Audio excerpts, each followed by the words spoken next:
Hey Who fans, and welcome to the Big Blue Box podcast. My name's Gary. My name's Adam. And we're at episode 137. 137. One day, I shall come back. Oh dear, we are in trouble, aren't we? I've reversed the polarity of the neutron flow, so the TARDIS should be free of the force field now. I have the advantage of being slightly ahead of you. Sometimes behind you, but normally ahead of you. But the trouble with time travel is, one never seems to find the time. Change, my dear. And it seems not a moment too soon. Unlimited rice pudding, etc., etc. A meteor storm, and the sky above us was dancing with light. Purple, green, brilliant yellow, yes! I'm the doctor, by the way. What's your name? Rose. Nice to meet you, Rose. Run for your life. It's more like a big ball of wibbly-wobbly, timey-wimey stuff. Just remember who's standing in your way. Look at the eyebrows. These are attack eyebrows. You can take bottle tops off with these.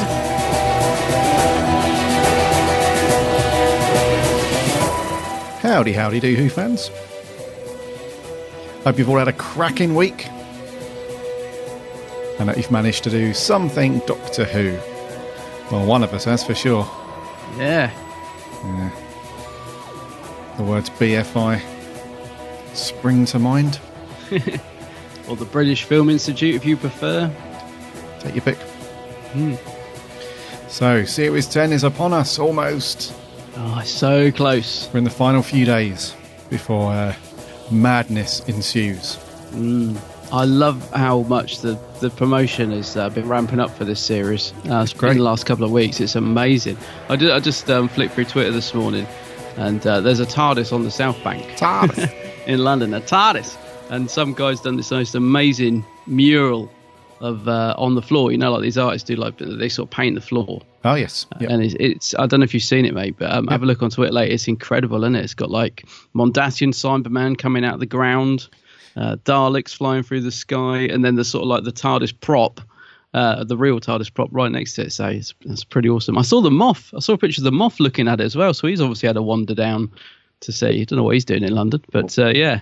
Well, they're he's filmed a little thing there on it. Oh, is he? Yeah. So he's standing on the little. So the 3D artwork you're talking about looks really cool. Yeah. And there's like a little cliff edge thing, sort of halfway up the painting, and he's standing. So it looks like he's about to fall off the cliff edge into the chasm of Who monsters. But yeah, I think he's filming a short little thing about Who for something. But excellent. He probably feels like that in real life, actually, because having listened to him at the weekend, and I'll come on to this in a bit, but he was kind of saying like he just feels like once his series 10 is done, he hasn't got, he's got things lined up, but he's just ready to just literally fall off a cliff. No, actually, he was saying he's ready for a big holiday, so he's probably staring into that chasm, thinking, nearly done. Nearly time. Nearly time to wander off. Yeah. Yeah, it does look cool, though. Looks very, very cool. Coming up in today's show, we have quite some decent bit of news, actually. Some good stuff. We're going to go through the latest Who news and a bit of news that broke in between us recording. So after last week's show and us recording today, the big bit of news broke thanks to the usual UK tabloid nonsense. Yeah. So it sort of forced the BBC's hand, and they had to officially announce something. So we'll go through that. Some other bits and pieces. Got a couple of cool merch pieces, and then we're on to our review of a town called Moissy. Moissy. Mercy. Anyway, I want to hear about your weekend, because you had a Who themed weekend again. Yes, I did. I had an absolutely cracking weekend that's just gone by. Beautiful, glorious sunny day in London on the Sunday, and there was two. Well, they are BFI events, but I think also it's organised by the Radio Times, I think. So, yeah.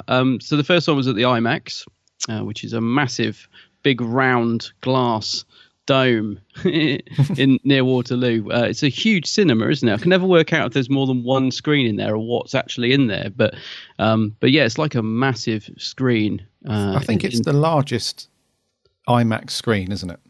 In the UK. Yeah, it's huge. And it was I was there for a panel discussion with Brian Minchin, who's the executive producer of Doctor Who, Stephen Moffat, who wasn't on the list, but I had a feeling he'd be there, and sure enough, he was. He was also on the panel, and I'm glad he was, actually, because to be honest with you, he was the best. I mean, they were all good, but he was so good on the panel. And Peter Capaldi was there, and so was Pearl Mackie. So it was a good panel. Now, I think I said last week I was hoping we might be getting to see the whole episode. I was hoping it was going to be a big surprise because they'd hired this massive, biggest cinema in, London or whatever it is. So I was thinking it can't just be for a chat in front of a screen. Surely they're going to show us the episode because unfortunately I'm going to be away when it airs this weekend. So I was really hoping I was getting to see the preview. Wasn't to be. What we did get was a couple of preview clips from the episode. So we got to see 3 exclusive little nuggets from the first story. I've got to say they went down very well, and talk about leaving you wanting more.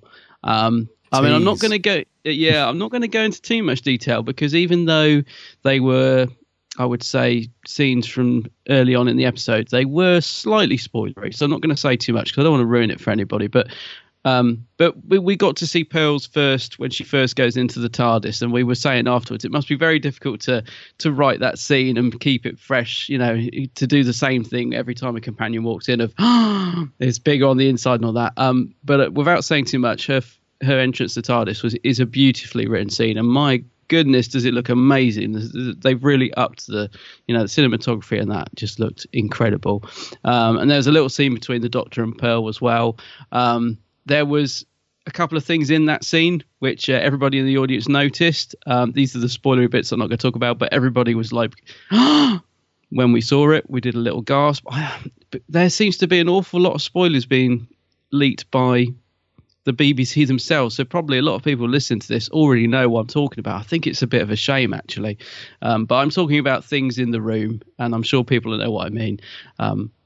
But 3 lovely scenes. And then, yes, after that, we had this interview take place between these guys on the stage. Peter was quite quiet. He did sort of chip in now and again.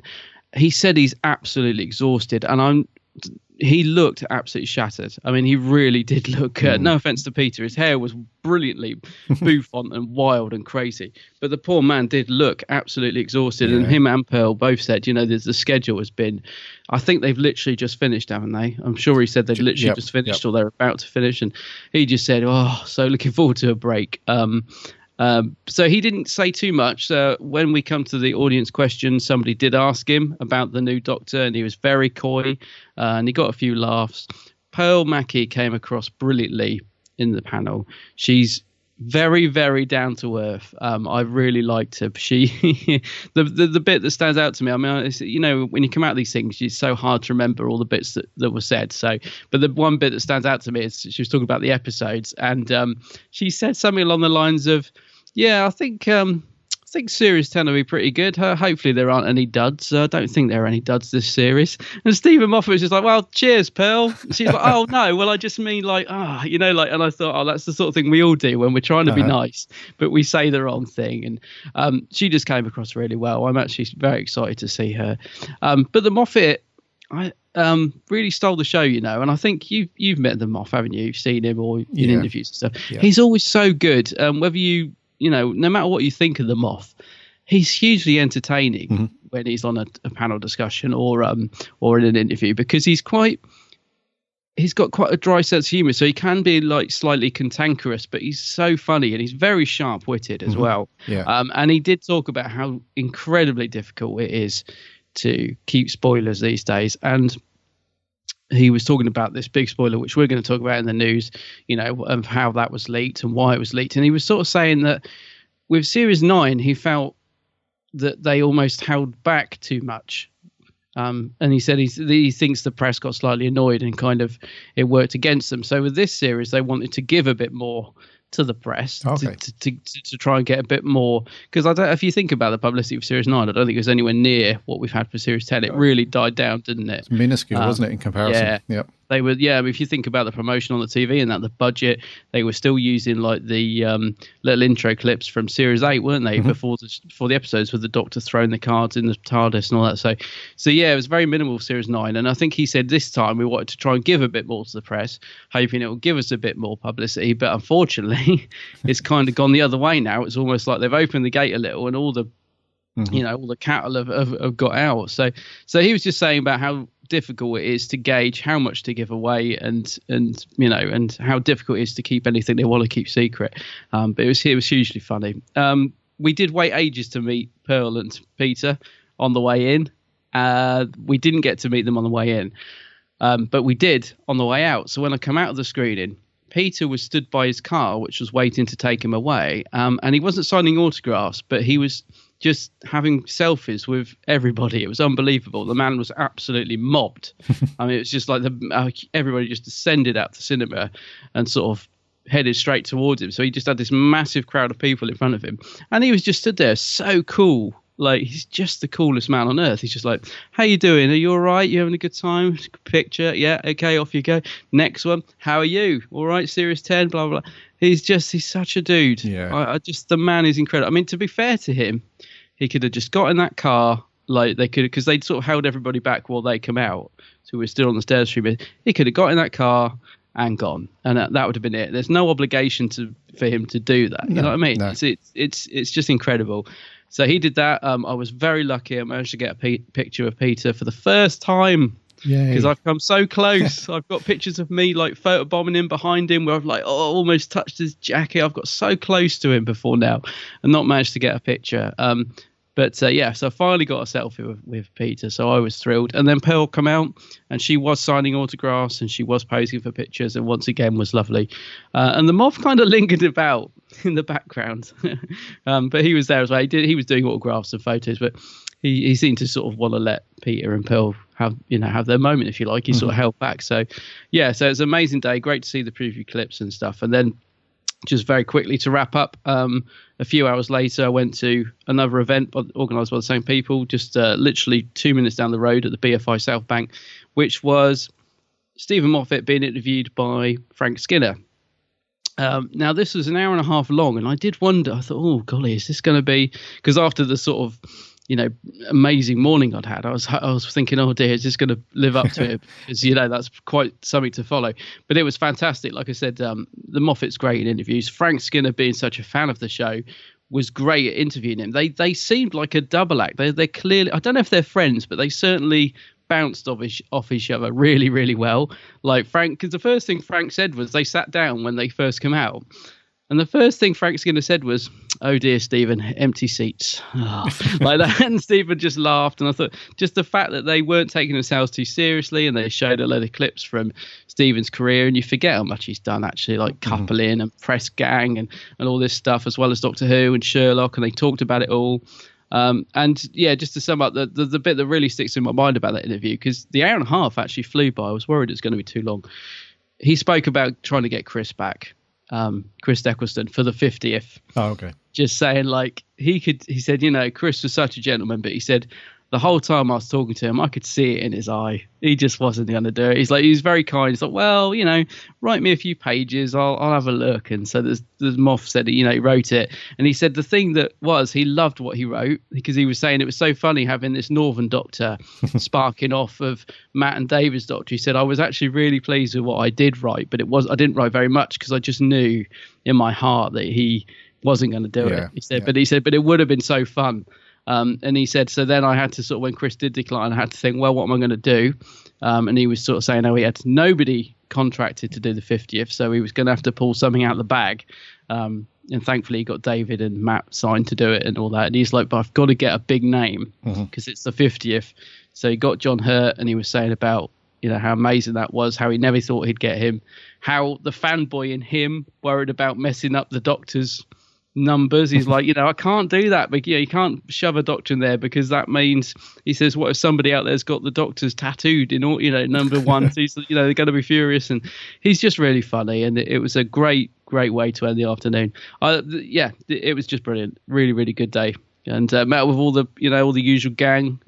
Matt, Adam the Ultimate Whovian, and and Gallifrey 97, Reese, guys that we've met at conventions before, and Callum, our friend Cousins, who I think you bumped into the day before, didn't you? Yes, yeah. Yeah, so it was just great. It's as I always say, these events are amazing, but just hanging around with fellow geeks really just tops off the day. It was just brilliant. That sounds awesome, mate. It was, mate. It was fantastic. Yeah, very really cool. Good. So, based on the few clips that you did see, are you excited for Series 10 and the pilot? Absolutely. Yeah, definitely. I loved the look of it. I thought, they were quite short clips, but I just thought Capaldi was just unbelievably engaging in the clips that we saw, and I really liked Pearl because, as I think listeners to the podcast, regular listeners will know, I've been a bit unsure about Bill because I didn't like her intro scene that we got last year, wasn't it? Last year, bloody hell. But I'm really warm into her, and I think this relationship that they've got in terms of him being this sort of oh golly, I don't want to say too much. Actually, I'm really trying not to be spoilery because there's so much already out there. I'm trying not to ruin it. I don't. When I say relationship, I mean their dynamic. I think is going to be is going to be good. Yeah. So I'll just leave it at that. I think. Yeah, let's just draw a line there before you accidentally slip. Yeah, I'm so conscious of saying the wrong thing. But I mean, I am amazed at how much we already know about Series 10. I do think. In fact, we should probably talk about this when we get onto the news item, but I do think perhaps slightly too much has come out because I already feel like I've seen half of it. I mean, there's been a load of promo images released today or yesterday. I don't know if you've seen these yet. They've literally just come out, haven't they? Yes, today. And there's a lot of things in there that I'm thinking, that would have been lovely to have just seen when it goes out. And I'm talking about things in the room or in the background, just thinking, I don't know if you know what I'm talking about. I'm trying to be so vague, but do you know what I'm on? I'm on about things in the room. Yes, I know what you mean. I'm just thinking, that would have been a lovely moment, but now I've seen it. But anyway, I'm not that bothered about spoilers, but I know a lot of people are, and I just think it's a shame for those people, really. Yeah, it's going to be cool. I think I agree with you that the Beeb have, whether their hand has been forced or not, they have released, because the thing is, it almost sounds like we're never happy, and it's not the case. I know. With Series 9, we were like, we wanted to see a trailer a lot earlier than when we saw it. And then after the trailer, it was just pretty much non-existent, any sort of marketing around it and so on. They just assumed that, rightly or wrongly, that everyone would just watch it anyway, and not really not really be bothered about whether there was much promotion. But I think this year they've gone from one extreme to the other. They've gone nuts with the marketing and releasing images and teasers and all sorts. And it's almost a little bit, the bit of news we're going to talk about, that's maybe out of their hands. They had to do that. And that would have been an awesome thing to have in the episode. That would have been like, whoa, that would have blown the world away. But I don't know. It sounds like we're never happy. I mean, it's not the case. It's just finding that fine line, which is extremely difficult to do because Doctor Who is becoming more like, when you said the Moff mentioned it's very difficult to contain spoilers and keep everything. It's almost going into that sort of feature film territory now, isn't it? Where when they're making films, it's so hard to keep stuff contained and spoilers and everything. And it's now Who is going into that era as well, or that area, should I say, where it's just so difficult. How do you contain everything and keep control of it? And it's almost impossible. I mean, like I said, especially when they're filming on the streets as well. I think that's the other thing he's saying. He's like, well, how can we keep the Cybermen under wraps when we're filming on the streets of them? It's just like, it's just no way. Just one other thing that does spring to mind is talking about spoilers. He was saying about, he said, it's not just us, it's not just like the modern day. He said, I can remember when the 5 Doctors come out and they accidentally released the paperback early. And he said, a week early, he said, and I was in there telling myself, don't read it, don't even buy it. Because, it hadn't been on TV for another week. He said, before I knew it, I was on the bus and I'd read the whole book on the way home. He goes, he said, as fans, we don't want to know, but we can't resist it. And he said that it's like you said, it's finding that fine line, isn't it? Yeah. It's difficult. Yeah, it is. Yeah. So you had a cracking weekend, mate. Good. I did, mate. Absolutely fantastic. Yeah. And so tell me about yours, because you obviously went to the Who shop. I mean, you may as well just move in. You're there. You're there all the time. Well, I can't not go. If you're in East London I know it's a little bit out the way. Yeah, it's a little bit out the way. But if you're in East London, you have to go. So that was another thing we were. I was free weekend. We just thought, what should we do? Oh no, let's just jump in a car and go and get. So we go to this. We go to this cafe in Bethnal Green called Polici's. If anybody knows of it, if anybody knows the story of the craze or anything like that, you will know that this cafe is very famous. We don't go there for that reason, but they do like this amazing full English. And I let myself down a little bit as well, mate, because when 2017 kicked off, 1st of January, I went pescatarian. So I was like, I'm not going to have any more meat. I'm just going to go like, vegetarian, but I'm, and enjoy seafood and fish as well, because I love that. But I thought I'm going to cut out meat. But at the weekend, went to Polici's and I just had the full English. So it was one of those times where I was, Anyway. That's well, I was going to say, you lasted a couple of months. So, you didn't, at least you didn't falter after a week. Yeah, true. I mean, it was a one-off, I'm not just back to eat meat now. But anyways, that's where we go. Hence why we're in East London. Hence why we go to the Who shop, because my wife says, well, I assume you're going to want to go to the Who shop. I'm like, well, yeah. So we ended up going there. Bumped into Callum, one of our long-time listeners, Callum Cousins 2019, I think his Twitter name is. Yeah, I think he's changed it. I don't know. Yeah, he does change it quite regular. It's hard to keep up with Callum, but he knows who he is. He knows, yeah. And and he was just walking up the road, had a selfie with him. That was good. Had a chat, see what he's up to. He was doing the same things that you were at the BFI and all that stuff. So it's good to catch up with him. Yeah. He picked up a couple of bits on the Who shop. I didn't really go nuts in there. I bought a Target book, The Greatest Show in the Galaxy. Oh, right. I picked up a Pop Funko, which I've wanted for ages. Not just because I couldn't find it. I've just been lazy. Like, I'll get it at some point. So I got the Dalek Sec, the Comic-Con edition. The black Dalek that's Dalek, yeah. With it's got the exoskeleton exposed, and you can see the Dalek inside and stuff. So that looks awesome. And I picked up a glass as well, because I like to drink water out of a Doctor Who glass.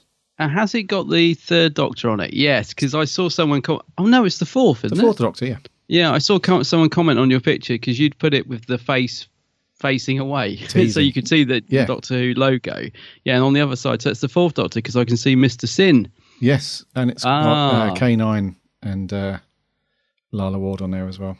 Yeah, that's very nice. So a very small haul, but I did have a good look around, and I saw something in the cabinet. Oh, yeah. Mm-hmm. Saw something. It was a Robert Harrop figure. Not the Malice. Yes, indeed. No. Yep. They've got it. They've got it. How much are they selling it? Did you take a note of the price? There's no prices on the Robert Harrop stuff anymore. Oh. But the Malice is in there, mate.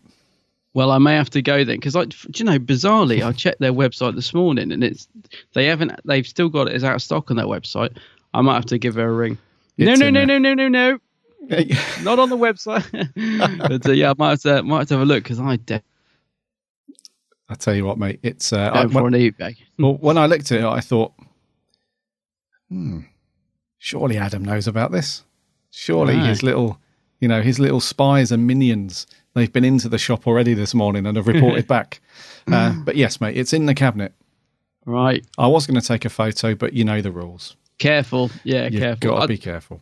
Talking of photos, though, and your selfie with Callum, I'm just thinking, though, don't you find that amazing? I mean, I know I joke. I mean, about you going there a lot, but it's still quite amazing that you just happen to be there at the same time because Callum lives in Scotland. Yeah, he's just visiting for the weekend, and just the fact that you bump into each other outside the Who shop, don't you think that's quite like? It's amazing. Amazing, yeah. It's really cool. We had a catch up, and he told me what he's up to with college and stuff, and it's good to just catch up with people, and he was with his mum. His mum's lovely as well. She goes everywhere with Callum. She's a good laugh as well. So it was just nice to bump into somebody, and it's nuts, like you say. It's somebody that lives in Scotland who's down in London for the weekend. Just happened to bump into him at the Who shop. So it's incredible. And he bought a few little bits. I'm trying to think what he got because he did show me. I think he bought the Master's ring. That's right. I seem to remember. I can't remember what else he got. He'll be shouting at the podcast, won't he? I can't think what else he got, but he got a few little goodies as well. Yeah, I think he got a couple of comics and something else. Yeah, but yeah, the Master's Ring looks pretty good. Yeah, very nice. So that was good. Other than that, a very quiet week for me. The only other bit of Who that I watched, with the exception of Town Called Mercy, is Earthshock. Oh. So, yeah, that was good. Was Adric right, or will we never know? We'll never know. Do you know what? I bloody love Earthshock. Now, careful, because we haven't reviewed it. Don't say too much. Do you know what? I think it's not for the reason that you think. When I say I bloody love it, this is not a review, but the end credits, where there's just no music and it's just Adric's badge on it. Yeah, that's very, I don't know, it just gets me every time, that ending. I don't know why. It's just a broken badge, with a black background. Yeah. So, yeah. I love that ending. It's good. We must review that episode. We haven't done it, have we? No. I am right. No, we'll have to get round to doing that one. Yeah. So put that on. That was good. I need to have a bit of classic here each week, but yeah, bit of Davison. Yeah. Yeah. I reckon we should let's rattle through some news, shall we? Yes.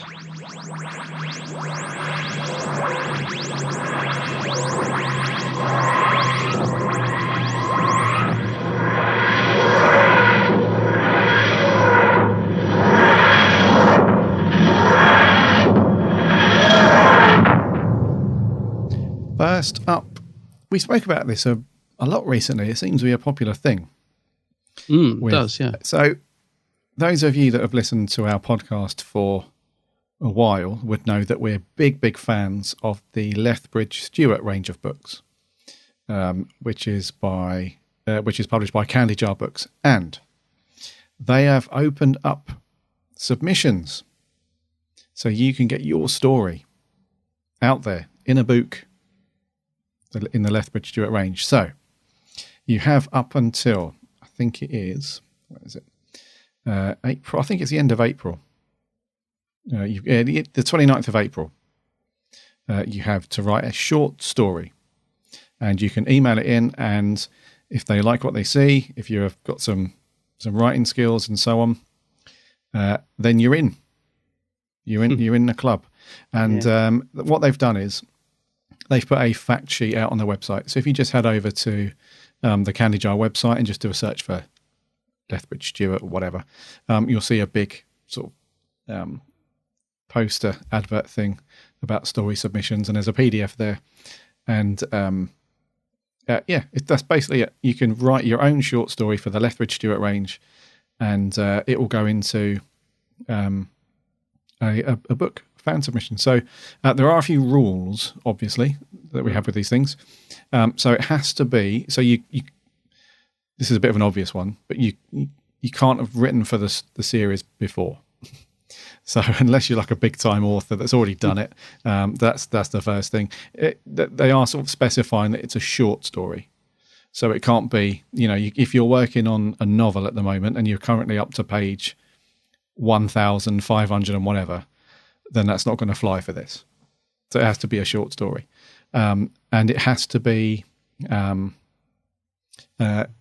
you have to be able to describe your short story in one line. So when you email your idea in, you need to give them a one-line pitch, and then your details, and then, there you go. It's a great range to be a part of, isn't it? I mean, it's a really nice opportunity to be part of that range, yeah. It's really cool. So this is to celebrate 50 years of the Brig. Wow. Essentially. So it's like, a good way of celebrating, because the Brig lives on, in some of the Big Finish stuff, and now the Lethbridge Stewart range that was kicked off by our friend, Mr. Andy Frankomannen. So it's really cool that you could be a part of it. So I'll put a link in the show notes, but if you just head over to candyjarbooks, just do a search for it. I think it's candy-jar or candyjar-books.com or whatever it is. Just do a search for it. You'll definitely see it on there. And you could have your short story published in a book. Do it. Pretty fab. Do it. Yeah. Yep. Pretty fab stuff. Okay. In other news, US fans, you have this thing called BritBox, which is a sort of online streaming service.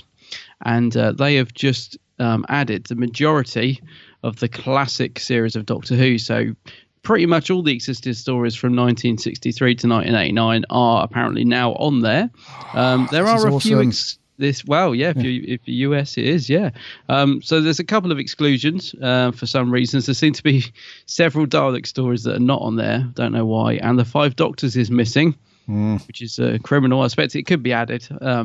But other things that are on there, which you might not expect. So Adventure in Space and Time is on there. The Five-ish Doctors is on there. That's quite good, isn't it? That's cool. To be able to watch that. So, and practically everything else. I think it's just one or two omissions, probably due to getting the rights to stories or whatever. I don't know, copyrights, blog and Terry Nation, all that stuff. Yeah, all that sort of thing. But but the majority of it's on there. So if you've got BritBox, I don't really know. Well, it's just an online streaming service, isn't it? I don't really know much about BritBox, but I'm sure people out there do. Yeah. So BritBox was set up by the BBC and ITV. Oh. To give our US friends a chance to watch all of the British stuff that goes out that doesn't necessarily end up on US TV until, with the exception of Who and stuff, but other things that might not end up on US TV for like several months after we've had it here. They can stream it. All the BBC stuff. You missed out K9 and Company, mate. That's going to be on there. Oh, yeah. How did I miss that? Your fave. Your fave, Tin Dog. Yes, mistress. I think this is awesome because I remember when I very first signed up to Netflix, I think, years ago. I think about 3 or 4 years ago. They had most of Classic Who on there, but it's since all been removed. And it was removed ages ago. And, although... we've got the vast collection. Well, I think you own every classic episode on DVD. For those of us that own sort of, the majority of Classic Who, it's okay just to sling a DVD on, but it's also cool just to browse through something like Netflix or BritBox just to see, cool, going to watch Pyramids of Mars tonight. Just fancy it, as you're flicking through. So this is really cool for US peeps. It is good. It's not very often you get the BBC and ITV working together. That's why I gasped, because they're like two Dalek fractions, aren't they, working together? So, yeah, that's very cool for our US buddies. Yes, very good. Right, very quickly, moving on to, so this one. This is big.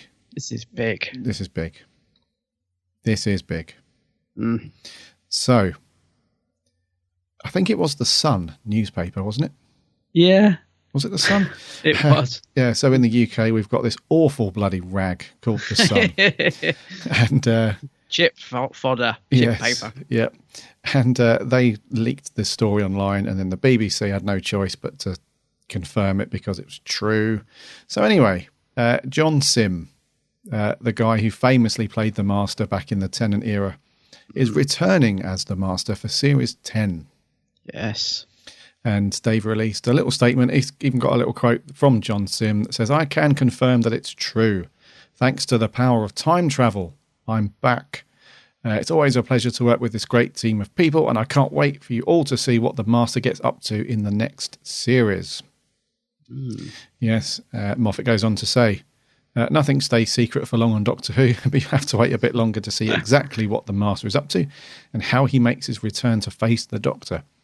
It's been a huge pleasure to have fan favourite John Sim and Michelle Gomez face to face in the same role. It's not often you get to see a solo personality clash."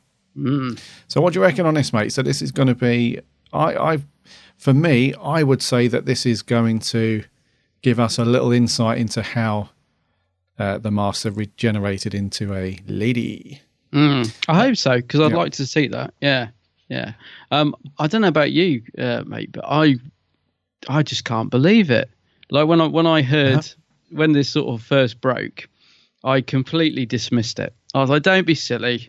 There's no way," because Sim, has been quite vocal about, he enjoyed being on Doctor Who, but not so much the sort of fandom side of it, if you like. And he's just not the sort of actor I imagined coming back to it, because he reminds me a bit of Chris Eccleston, that he's very much it's a job to him. It's just a job, and he moves on to the next job. And I couldn't see him coming back. So I don't know about you, but I was absolutely shocked when this was confirmed officially by the BBC. I was like, serious? He's actually coming back. And me personally, I'm thrilled, because although although I found his performance as a master over the top, he is a fantastic actor, and I'm hoping he's coming back to, because I think he said as well that he would have, if he'd have did it again, he would have liked to have toned it down a bit. So I'm hoping he's coming back in that mindset, thinking, right, I'm going to play him. Hopefully that give him a bit more freedom on, doing it how he wants to do it, and let's see a slightly more. Well, I don't know if he will be calmer, but do you know what I mean? Because I'm thinking he's going to be opposite Missy, so I don't know how that's going to go down. But yeah, I'm just very excited that he's coming back, and I think him and Missy are going to spark off each other really well. Actually, I'm really looking forward to it. Yeah, I was exactly the same as you. I think when I first read it, I was like, no way, this is right out of left field to have John Sim come back. It's I still can't quite believe it. Yeah. So I'm not sure. I mean, we haven't really spoken about John Sim's Master very much because I don't think we've got round to reviewing much of his stories yet with Tennant. I think we've only no. In fact, I don't think we've reviewed any of his stuff yet, or maybe no, we must have done. Anyway, but yeah, so we haven't really spoke about him much on this podcast. But I would say that this is excellent news if we can see a bit more of a sinister. Calmer master from him, because he did say, didn't he, in a couple of interviews that he was sort of directed to go completely bonkers in certain episodes and really go mad with it and stuff. So he was a bit crazy, but yes, I think this is cool, and it'll be really interesting to see how him and Michelle Gomez play this out. Very interested to see this. Do you think it's going to be a proper full-on episode, or do you think he's literally come back to do a little bit, maybe just a regeneration, or just do you think he's going to be proper full-on double master story? I mean, there's loads of theories kicking off out there, which I love as well. People are saying, well, Missy's going to reveal that she was the Rani all along and she was just pretending to be the master and all that. So, but do you think he's going to be like a proper full-on double master story? Because I think that would be amazing. It's never been done on TV before, is it? They've done it on Big Finish, but they've not done it on TV before. I'm not sure. I mean, I hope it's not just like a little cameo, because that would be disappointing, I think. Yeah, I would say that we're going to get an episode about the Masters, I would say. Yeah, I hope so. Yeah. Yeah. Speaking of the Masters, actually, thank you very much. I need to quick shout out to the host productions, Ben Lett, because I was about to dive, feet first into ordering the two Masters from Big Finish. And he was like, no, you need to listen to the two previous stories first. So yes. Yeah, so he saved me. So I picked up the first one. What was it? And You Will Obey Me, which is a Davison story. Yeah, so thank you, Ben. I almost went in at the wrong end of the story arc there. That's right. But yeah, I think we're going to get at least one story about the Master. You can't have Michelle Gomez and John Sim back for just a couple of scenes. Surely not. It has to be, you either go for it or you don't do it. So I reckon it's going to be at least an episode. I hope so. Yeah. And just quickly coming back to the spoiler things, I mean, obviously The Sun broke the article, which then, like you said, forced the BBC's hand to confirm it. But to be honest, they've only got themselves to blame, because apparently, and we spoke about this, I can't remember if it was on the podcast or after we finished recording, but we were saying about the Moffat said at the press screening of episode 1 last week, right, we're going to show you a trailer now, and there's a massive spoiler in this trailer. So I'm recommending you close your eyes, like people are going to do that. So obviously this trailer that they got to see had the Master in it, John Sim, and I can imagine all the fans, actually it was press, wasn't it? Yeah. But so it had that in it. So the BBC did actually leak it to the press at the premiere screening, but obviously hoped that they would follow the tradition that they've done in the last few years and keep quiet. And in this case, they didn't keep quiet. But it was, I mean, just putting that in a trailer, it's just asking for trouble, really. It's only a matter of time before it's going to get out. So I don't know when they plan to actually release this bit of news. But I'm assuming we would have got to see that trailer after. So we'll get to see that trailer this weekend, won't we? It'll be the trailer after the pilot, I assume. Think so. Yeah. Yeah, I'm assuming. Yeah. So I guess we would have found out then anyway. But I don't know. We'll see. I'm only assuming. We'll see. Maybe it's a mid-series trailer. Who knows? But yeah. So the BBC kind of put it in there, which is quite surprising, that they would put that in a big spoiler in the trailer. But obviously, it just got leaked early. So there we go. John Sim as the Master. Yeah. Right. Should we move on to the last bit of news? Oh, go on then. Yeah, which is the Series 10 episode titles have all been released. I was going to say confirmed, but I suppose they could still change them a little bit because one of them's changed, we noticed, didn't we? Yes. Yep. Where are they? Where's my list? Right. So the episode titles for Series 10. I'll just go rattle through these and I just want to see what you think to these, Gary. So the pilot we've known for quite some time is the first one. Second episode, that's the Frank Cottrell Boyce one, isn't it, with the emoji robot? That's right. That's called Smile. Yeah, what was that before? That was... I'm not sure. Or was that... Hold on, that's not the one that's changed, is it? No, it's not the one that's changed. No, I'll come on to that one. So then after that, we've got Thin Ice. Now, I assumed that was going to be the Ice Warrior story. But having looked at the synopsis for the episode, I don't think it is. I'm just trying to get to it. Let's have a look. I'm looking at this on the Radio Times, which isn't the easiest website to read. So Thin Ice. Now, it's about people disappearing on ice. And it looks like it's written by Sarah Dollard, so hopefully it's good, because she wrote Face the Raven, didn't she? Yeah, that was very cool. Yeah, so that's about people disappearing on ice. Episode 4, that's the one that's changed. That was called... the Haunted Hub, and it's now called Knock Knock. Yes. Yep. And this is the episode with David Suchet in. So that's quite good. What's the synopsis for that one? Apparently he's playing a creepy landlord, and this is the one about the floorboards creaking that Peter Capaldi seems to be really, been talking a lot about. So that's going to be good. Episode 5 is called Oxygen. And it's something to do with a space station where space suits are the most precious thing on there or something, a fight for space suits. Yeah, synopsis for that one sounds a bit vague and not too sure.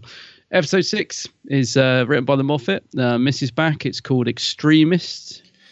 I think that could possibly be the Master story, Well, I'm thinking so, yeah.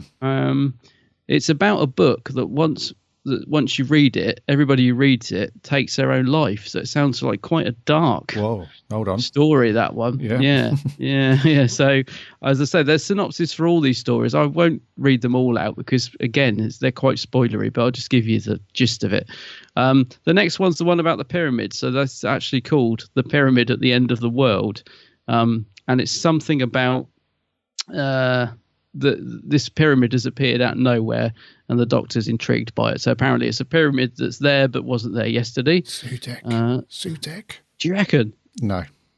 Oh. I got excited there thinking, could it be Sutek? Could it be? God, it would be nice if they've managed to keep that a surprise. Episode 8 is called The Lie of the Land. Lie spelled L-I-E.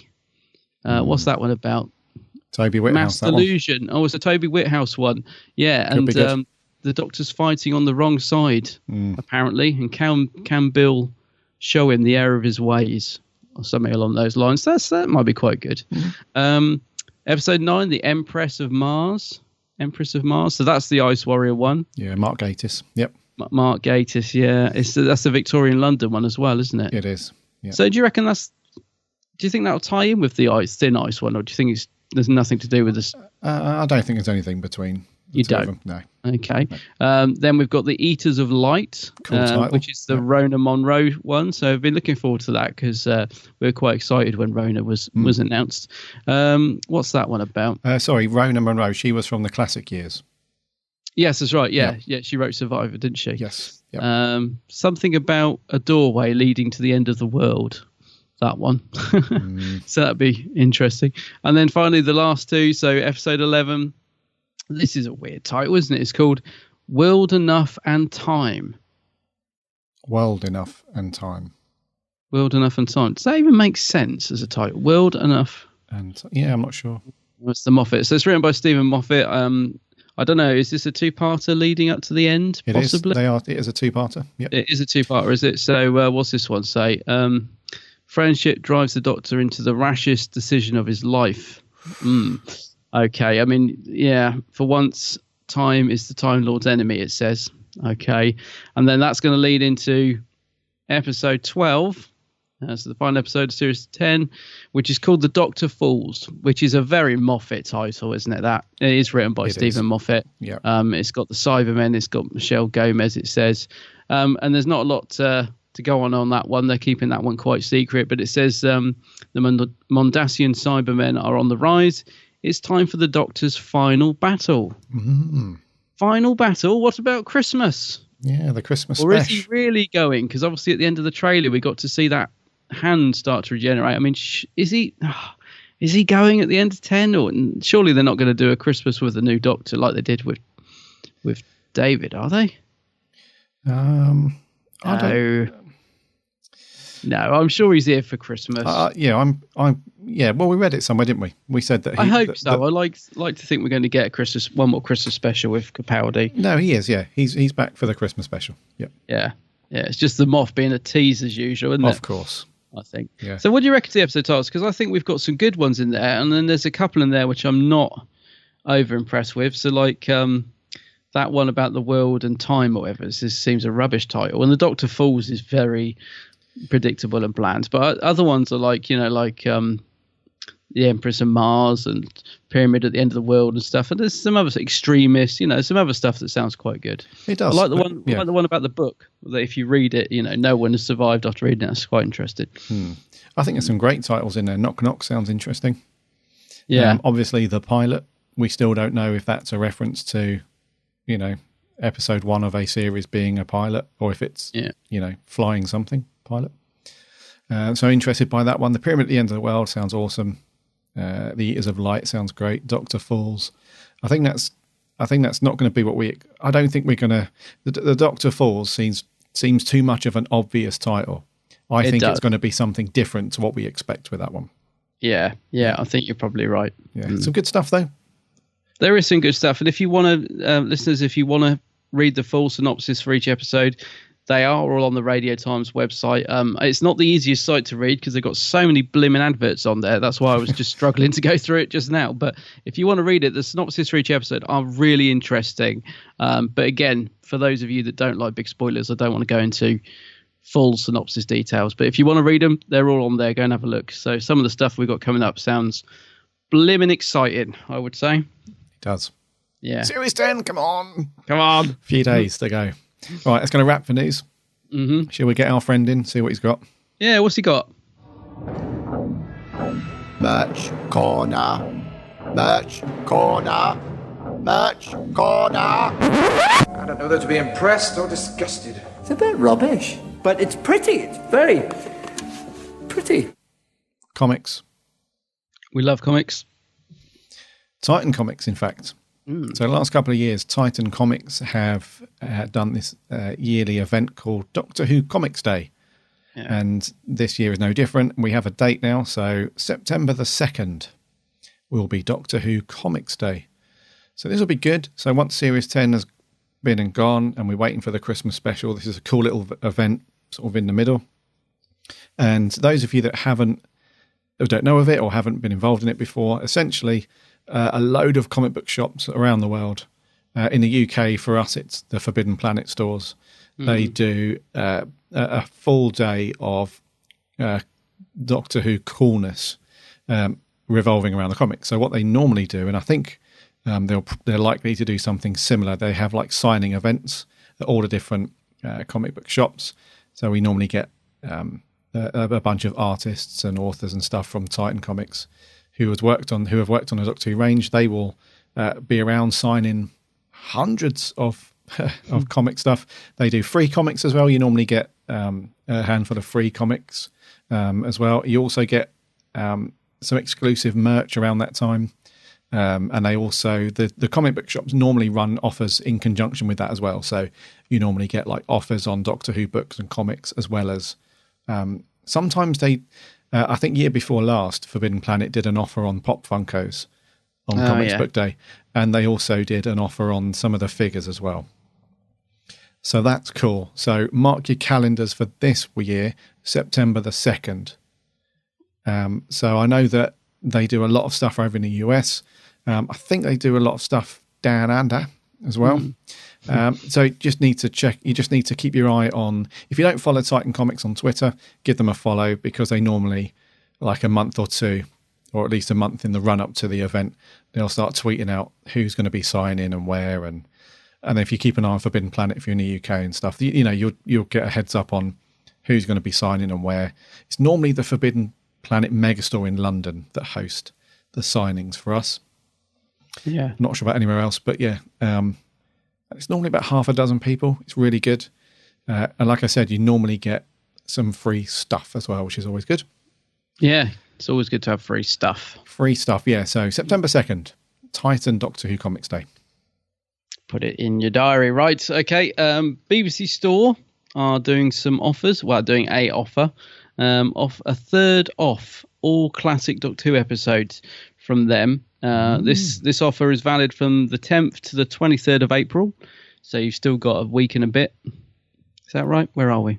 I don't even know what the date is. Yeah, I've totally lost track of time. So yeah, if you want any classic Doctor Who from BBC Store, you can get a third off. You don't have to enter a code or anything. I think they're already discounted, aren't they? I assume. Yes. Yeah. Yeah. Yeah. I mean, it's, you were saying earlier. I mean, I own all the DVDs, but it is sometimes not. I do sometimes like to have the digital one. Like if I'm going on holiday or something, I sometimes like to have one to watch. Personally, I'm not a massive fan of the BBC Store. I think they still need to work on it a little bit. But you know, the price wise, they're not bad, and it's certainly not a bad online service, to be honest with you. So yes, if you've got a BBC Store account, or even if you haven't, and you want some classic Doctor Who, now's a good time to get some. Absolutely. Like Adam said, there is no code for this one. All we need to do is go to store.bbc.com/explore/offers. So they're only running this offer at the moment, so it's only Who on this page. And what's interesting with this is they've actually grouped some of the... So not every single episode is available on the BBC Store from the classic years.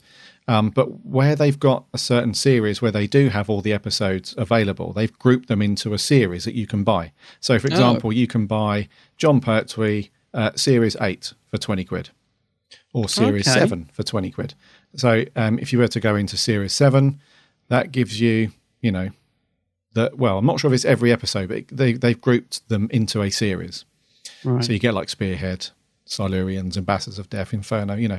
So you get all that stuff in there as a series. So if you were thinking, you know, I really like all of, you know, say for example, Tom Baker Series 12, you get Robot, Ark in Space, Centauran Experiment, Genesis of the Daleks, Revenge of the Cybermen. It's a cracking series 12. That's on there for 14 quid. That's really good, actually. So I mean, that is good. So some really good stuff on there. So if you haven't, I'm not quite there yet. I mean, I know I've sort of transitioned mainly over to digital for Big Finish, but I'm not quite there yet for Classic Who on DVD, although I do own, I think, about half a dozen stories on the BBC Store, but that was just when I was sort of testing it out when they first launched. Yeah. But if you were thinking of diving in, or you know, like we're talking about, it's just handy to have it digitally sometimes if you're out and about or you're traveling or whatever, you want to watch them. Now's a great time. So there's great prices on some of the Who stuff. So some of them are really cheap as well. Like we reviewed the Hartnell story, The Aztecs, and not many people sort of talk about that one much, but it's a cracking story. Yeah, it's a good one. And that's 3 quid. So if you were to buy, I know if you buy the DVD, it's like what, £6, I think here. Yeah, like $10 in the US, whatever. So for 3 quid or £3.30, whatever, that's a nice little steal. So it's worth having a browse around on there, and especially when they group them into series as well. It's really worth picking that up if you want to grab some of the cool episodes in a series. Yeah, yeah, good prices, I have to say. Indeed. Yeah. And lastly, Forbidden Planet are going to be celebrating the return of Doctor Who. Funny how just their name can make me laugh. Yeah, Forbidden Planet. Forbidden Planet.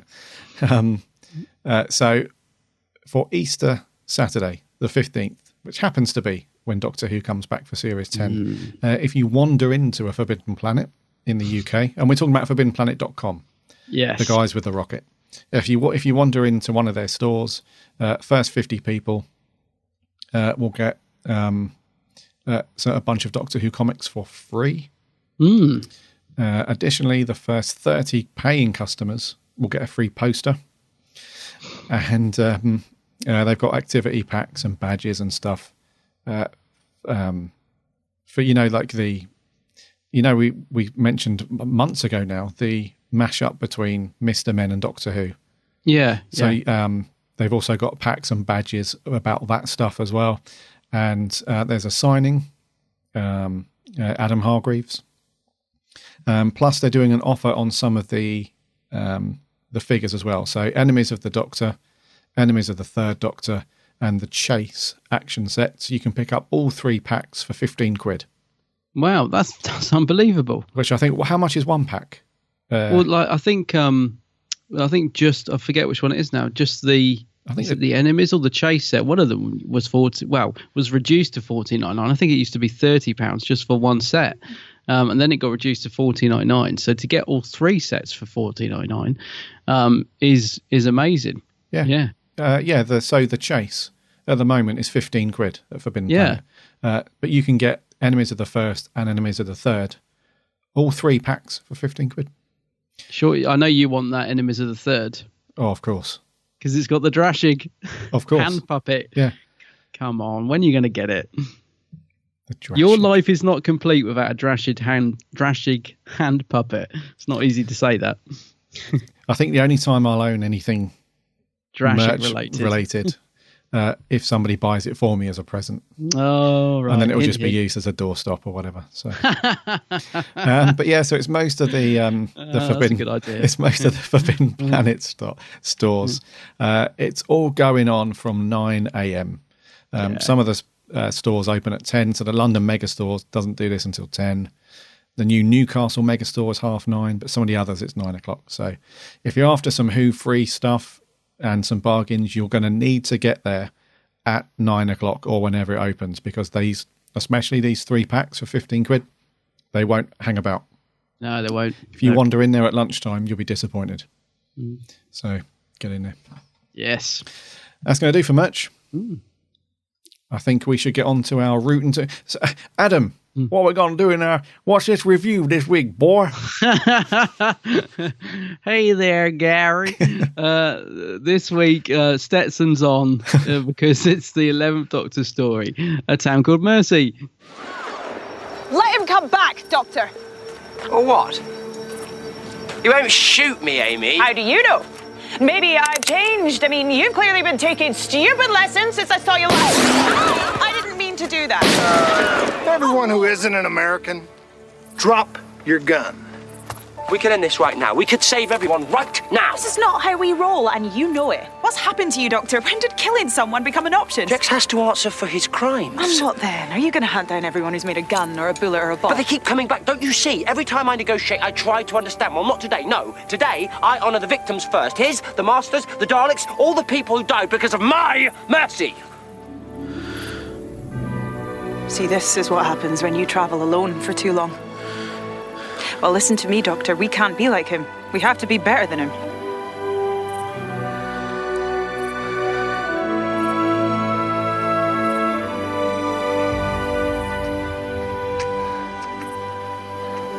Amelia Pond.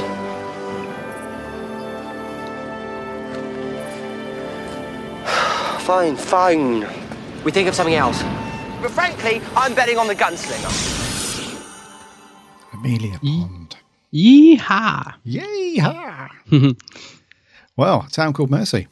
Yeah. Our last review until Series 10 kicks in. So let's get into it. So, originally broadcast on 15th of September 2012. Wow.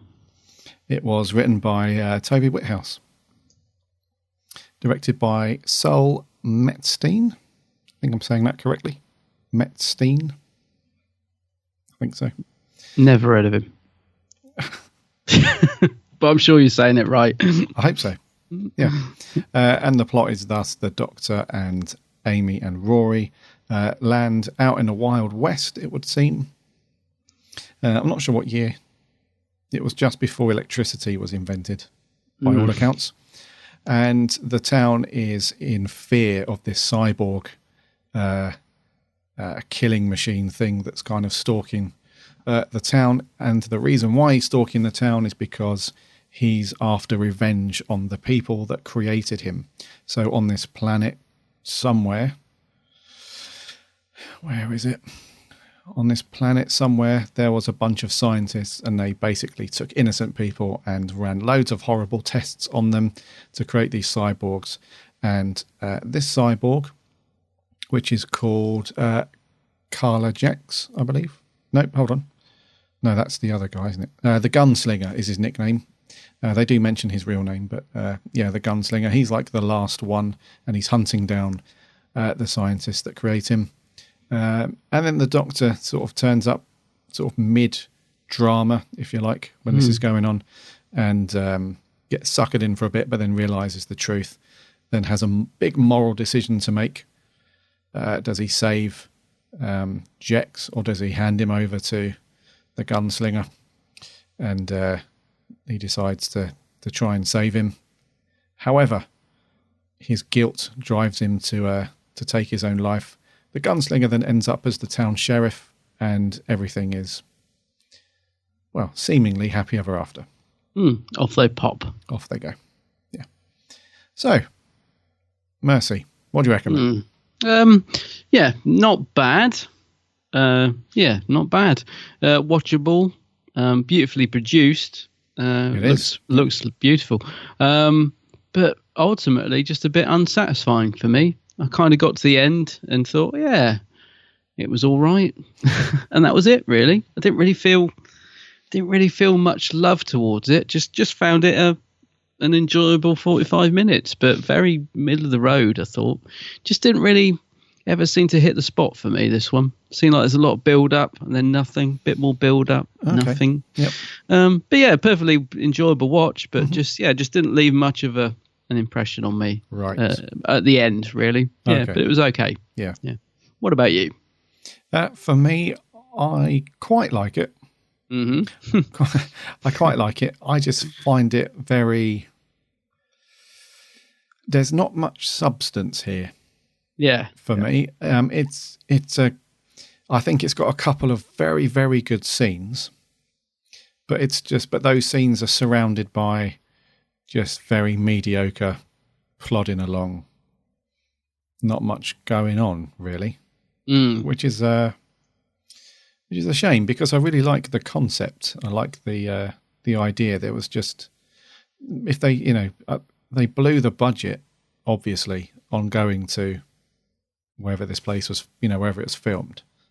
Yeah, I think it was Spain, actually. There's like some Wild West set in Spain, I think. Yeah.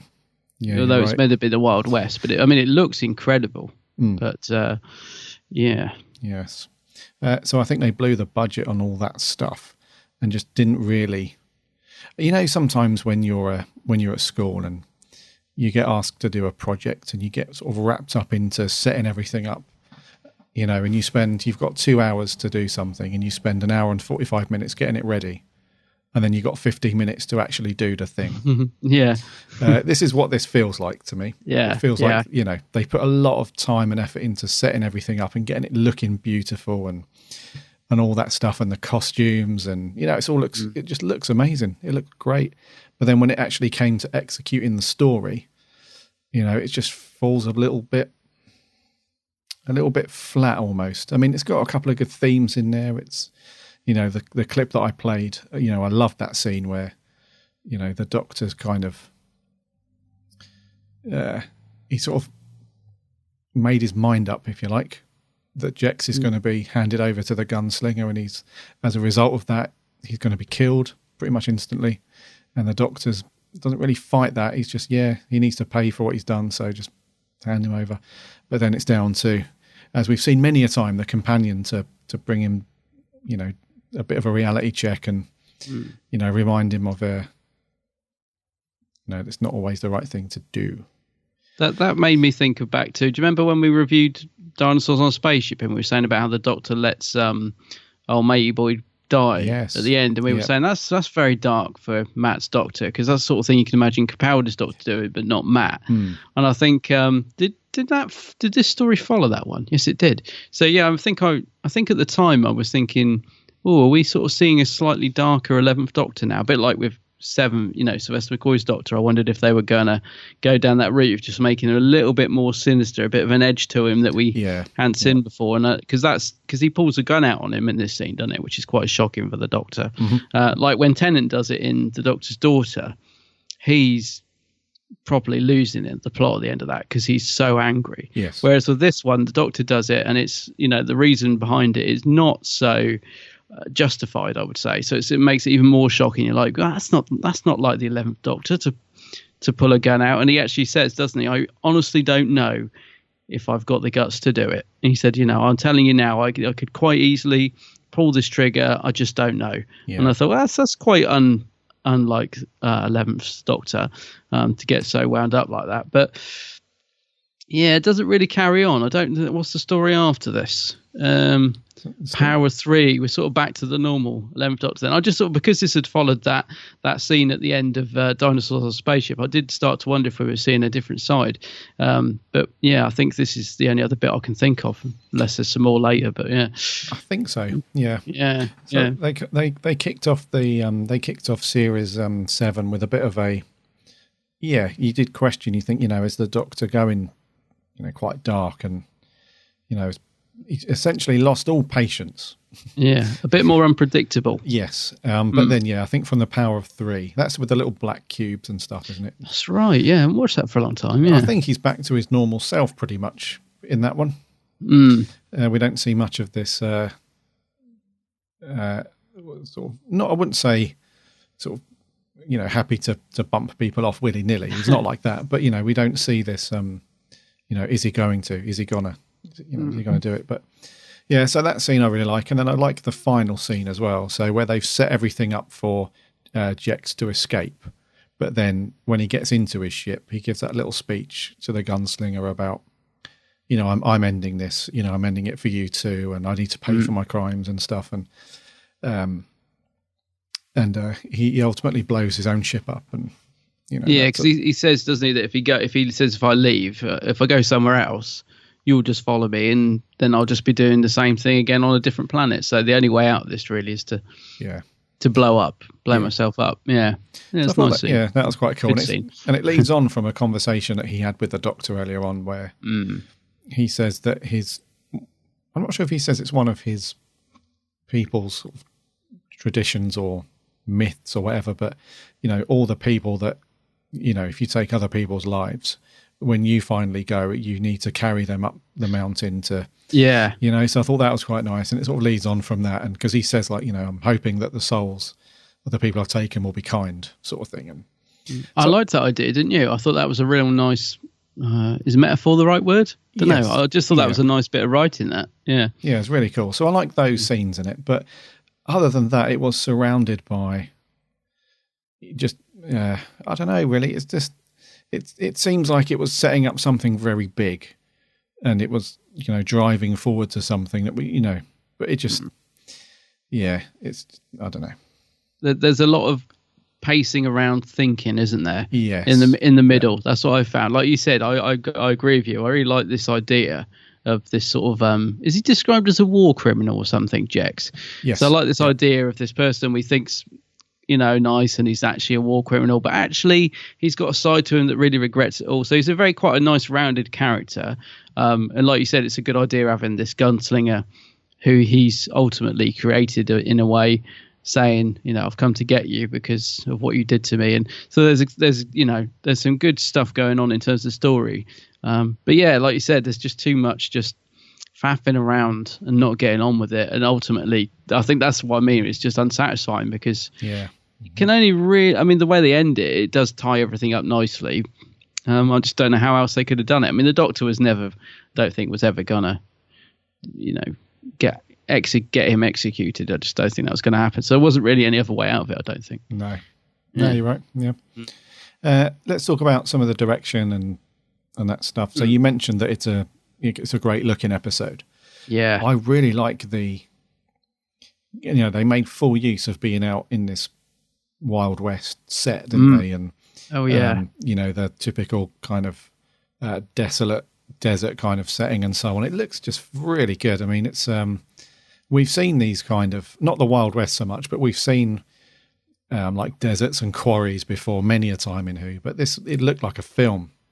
Oh, it did. It's amazing. The scenery is incredible. And I joked earlier I hadn't heard of who was the director. How'd you say his name? Metzstein. Yep. Yeah, I joked earlier I hadn't heard of them, but I thought the direction was really good. Actually, I mean, I can't put the slowness of the story is definitely not down to the direction because it tries to do everything to put a bit of excitement in there, even in scenes when really there is nothing going on. So yeah, it looks amazing. It really does. It's a beautiful episode to watch. He's a great director as well. He did quite a lot in For Who, didn't he, in this series? So he did the previous one, Dinosaurs. He did this one. He did The Snowmen. Oh, right. He did The Crimson Horror, and he did The Name of the Doctor. Okay. So he's done quite a bit for sort of modern Who. Yeah. If you want to call it that. And looking back on it now that I'm reading some of the episodes that he's done, they all look really good, actually. They all look I would agree with that. Yeah.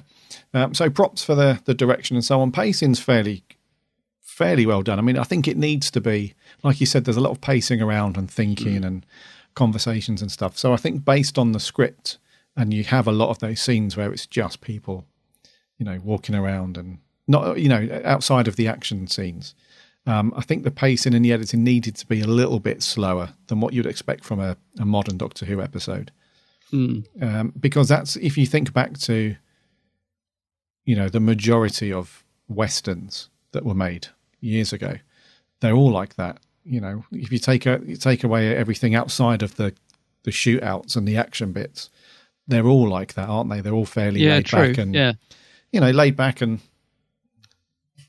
chilled, and there's no fast cuts between stuff. It's quite chilled. Yeah, sort of simmers. I know what you mean. Yeah. I just think, I don't know if you agree with me, but I think the gunslinger looks amazing. I really love the costume and the prosthetics on his face, and I think he looks great. Just tying this into the direction or the story, I'm not quite sure. Maybe be interested to hear what you think, but I think one of the biggest problems I have with it is that he looks great, but I never feel any threat from him. Like even when he's walking through the town, and there's a scene where a kid's like, he goes into a church or something and a kid's terrified. Yep. I don't know why. I was just sort of thinking, I'm not sure if it's down to the direction or just the story or something, but there is no threat from that guy. And there should be, because he looks pretty kick-ass, doesn't he? He does. He looks great. Yeah. And he does he does finish someone off before the credits even roll. So he should be scary. But to me, he wasn't, and I don't know why. Why do you think he wasn't scary, or do you think he was scary? I don't know. I think that's because they gave us an insight into his vulnerability. Yeah. So he was very reluctant to harm anyone else, wasn't he? He was only after these scientist guys that created the cyborg. So he wasn't, and it's not until. Yeah, it does show that vulnerable side, because there's a bit in the story where he's talking to the doctor, isn't he? And the doctor's saying, doesn't have to be this way, we can, whatever. And he says to him, tomorrow, no more warning shots and stuff. I will kill, innocent people until I get to Jex. So at that point, I thought, now it's getting a bit scary. Now he's getting a bit threatening. But then, like you said, he walks through the town. He doesn't kill anybody. He goes into the church, just stares at the little girl, and then walks out. So I think, that did dilute his threateningness, threatening nature as this killing machine. Yeah, the sort of tension was gone for me. I was thinking, he could be really good, but I think, like you said, because they showed that, maybe they give that away too early on or something. But there just was no threat from him, and then it took away all the tension for the episode for me. It did, But I think that's probably by design, though, because I think because he was once human or humanoid, and they turned him into this horrible machine. I think it's meant to be like his human side is meant to be showing through still. He's not completely consumed by the war machine aspect of it all. Yeah, I guess. Because they were created, weren't they, to win, because the planet where these people were from, which the name always escapes me, where these guys I can't remember.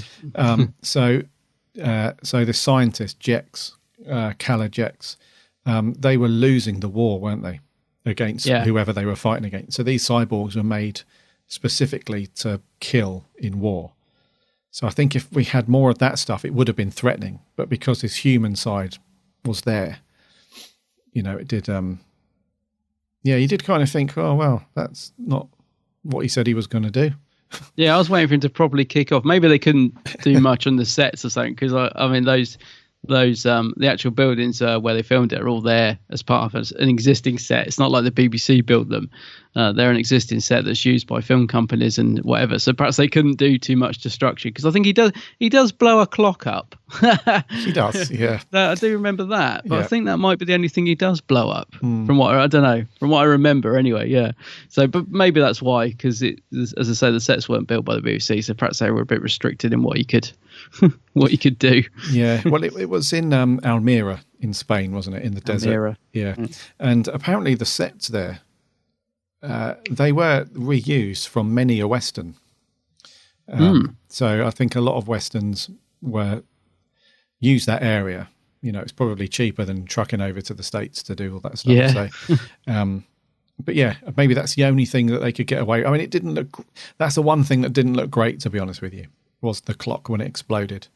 You could tell that somebody had gone up the ladder and just put a plastic clock face in and stuff. And yeah, I must admit, I did think that actually. It looked a bit feeble. Yeah.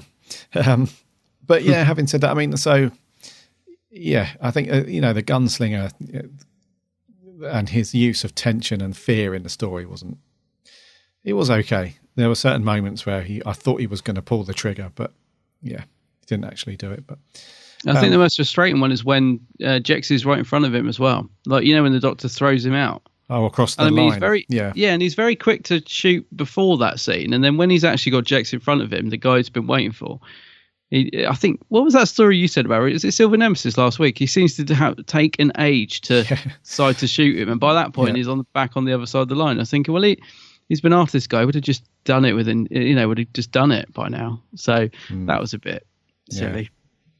Bit silly. What did you think to the concept of having the border around the town, which was just bones and wood and stuff, and that was their protection from the gunslinger? What do you reckon to that? Because I didn't think that was much of a threat, really, because he just stepped over it at one point and just went into the town anyway.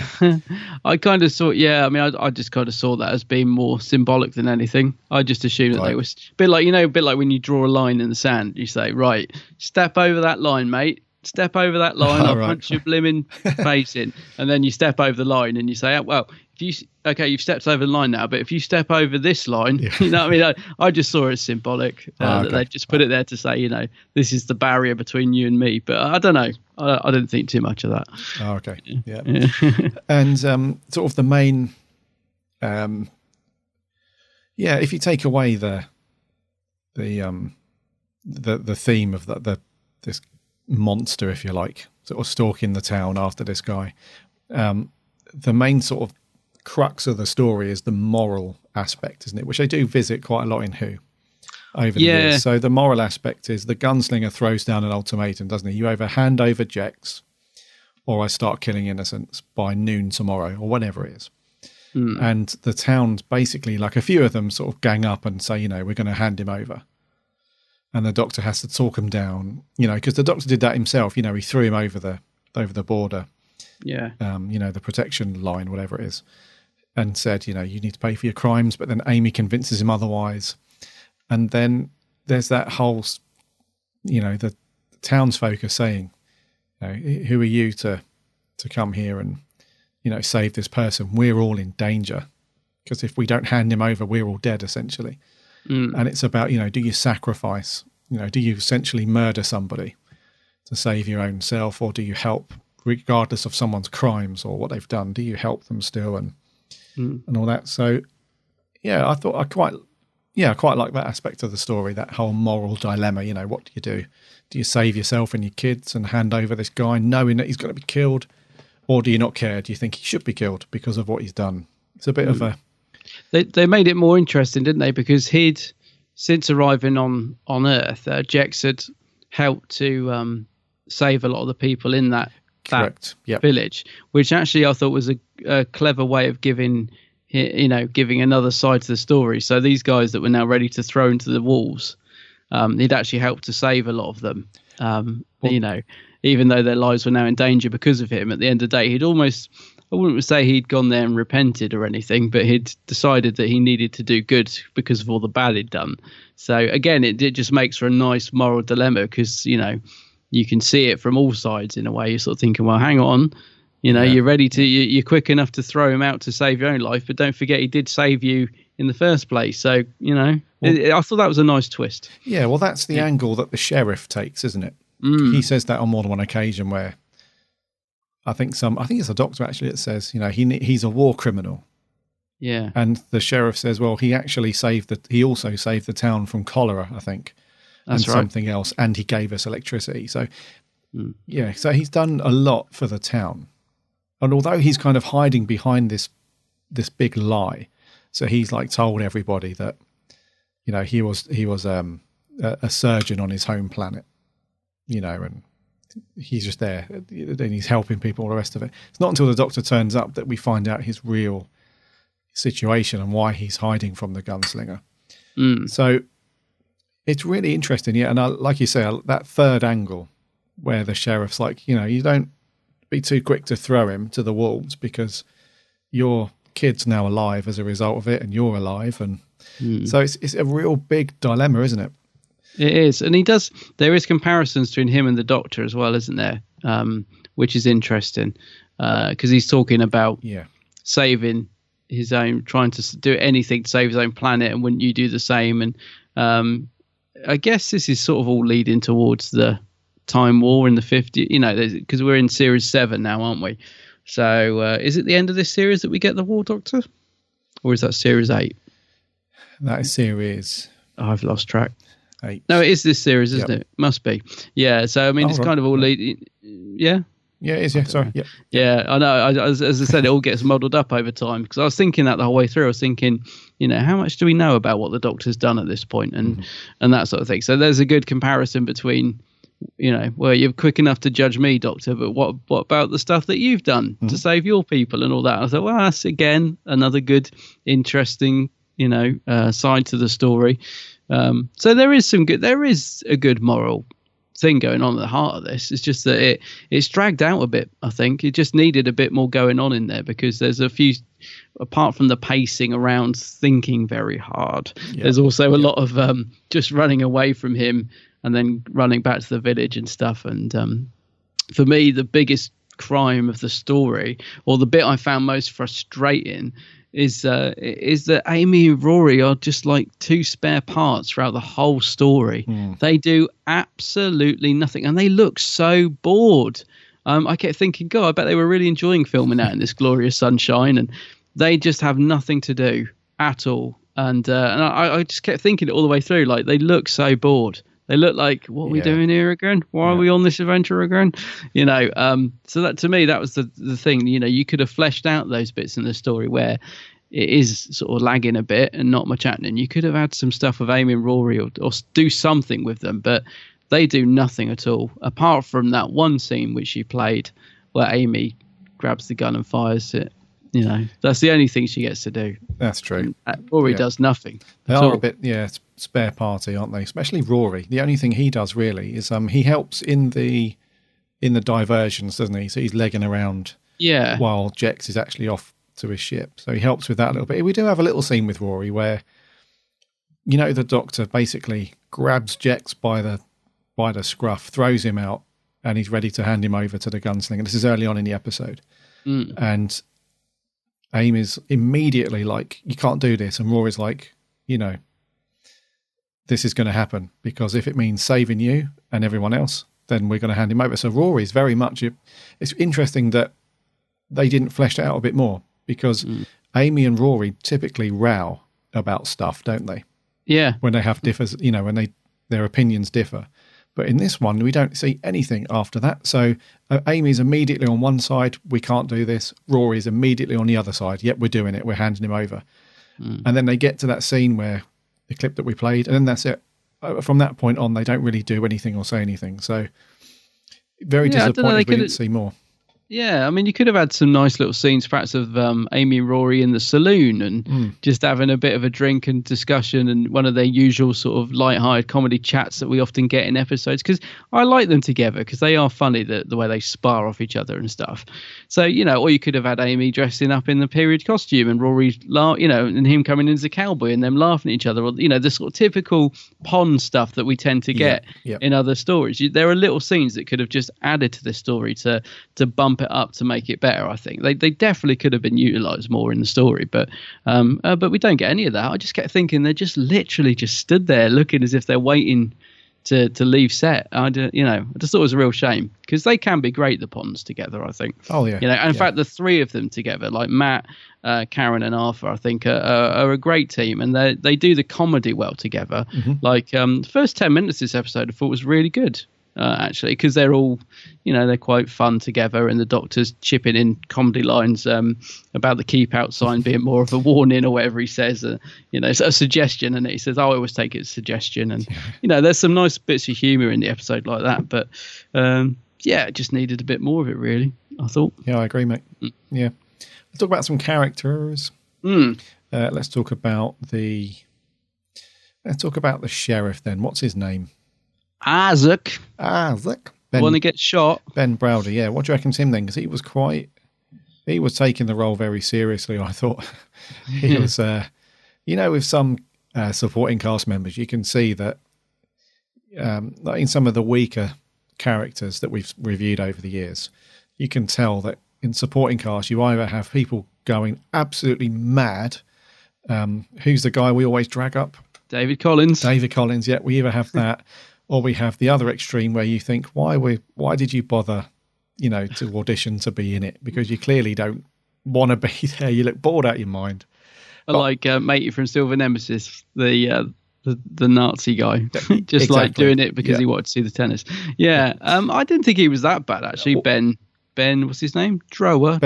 Ben Browder. No, what I was going to say is this guy was leaning more towards taking it very seriously. Well, he wasn't over the top in any way, but you can tell that he'd read the script and thought, right, I'm going to play this way, and he needs to be, the voice of reason. He needs to be serious, and he needs to be not intimidated by the Doctor who's just turned up. He's still the sheriff, so he still needs to maintain control and all that stuff. So I thought he played this very well, Ben Browder. Yeah, no, I thought he was decent. Yeah, I thought he was quite good. Like you said, you could tell he obviously what you're saying about him enjoying the part. He's obviously read it and thought, oh, wow, I'm going to get to be in a Western.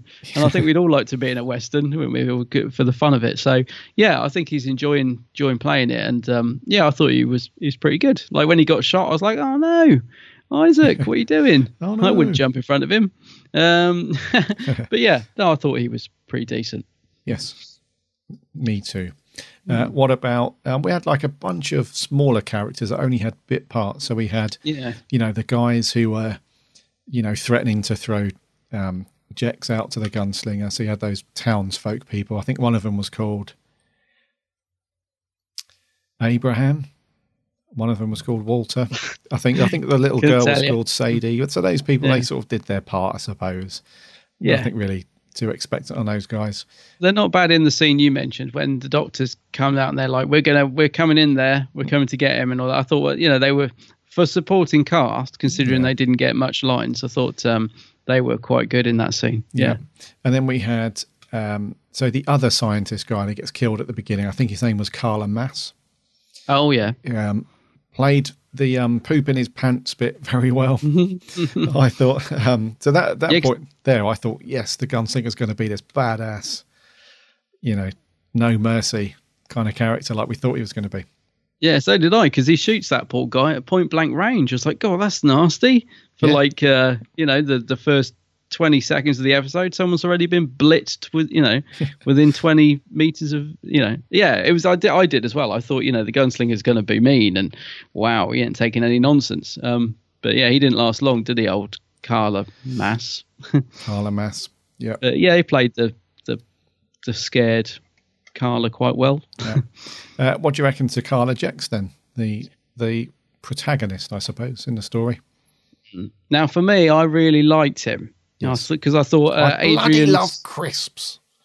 Yeah, it's him, isn't it? Anyone that's seen Miranda will know what I mean. Oh gosh, I've just admitted I've seen Miranda. That's bad. You'll have to edit that out. No, he's good. Adrian Scarborough is the actor's name, isn't it? Saying it like I know, reading it off the screen. But no, he's good. I like him, and I thought he played the character good because he does play that sort of the way he switches from being nice to quite sinister. I thought he did really well, and you're quite sympathetic towards him at the end. And the bit where he does decide to blow himself up, I thought he acted that really well. Of just saying, all the souls I'm going to carry, forgiveness and all that. I thought, yeah, very nice performance from him. He looked good as well with the old scar on his face because that some people might have looked a bit silly with that drawn on the face, but I think he kind of suited him with the funny little spectacles and all that. So for me, yeah, really nice little performance from Adrian Scarborough. Yes. As Jex. Yes, I think he played that very well because when they first turn up and he's given them the sob story about why he's there, I thought he played it very genuine, and you honestly thought that he was, fearing for his life quite innocently and so on. And then that bit where he switches, where he pulls the gun out, and he's got the gun turned on Amy, I think. Because he realizes that the doctor's been talking to the gunslinger and knows he's unraveled the plan. Yeah. Why didn't he follow the plan? Yeah. And he's pointing the gun at Amy, and you think, oh no, he's really a baddie. And he played that side of it very well as well. So, yeah, I really liked his performance. Yeah. The gunslinger then.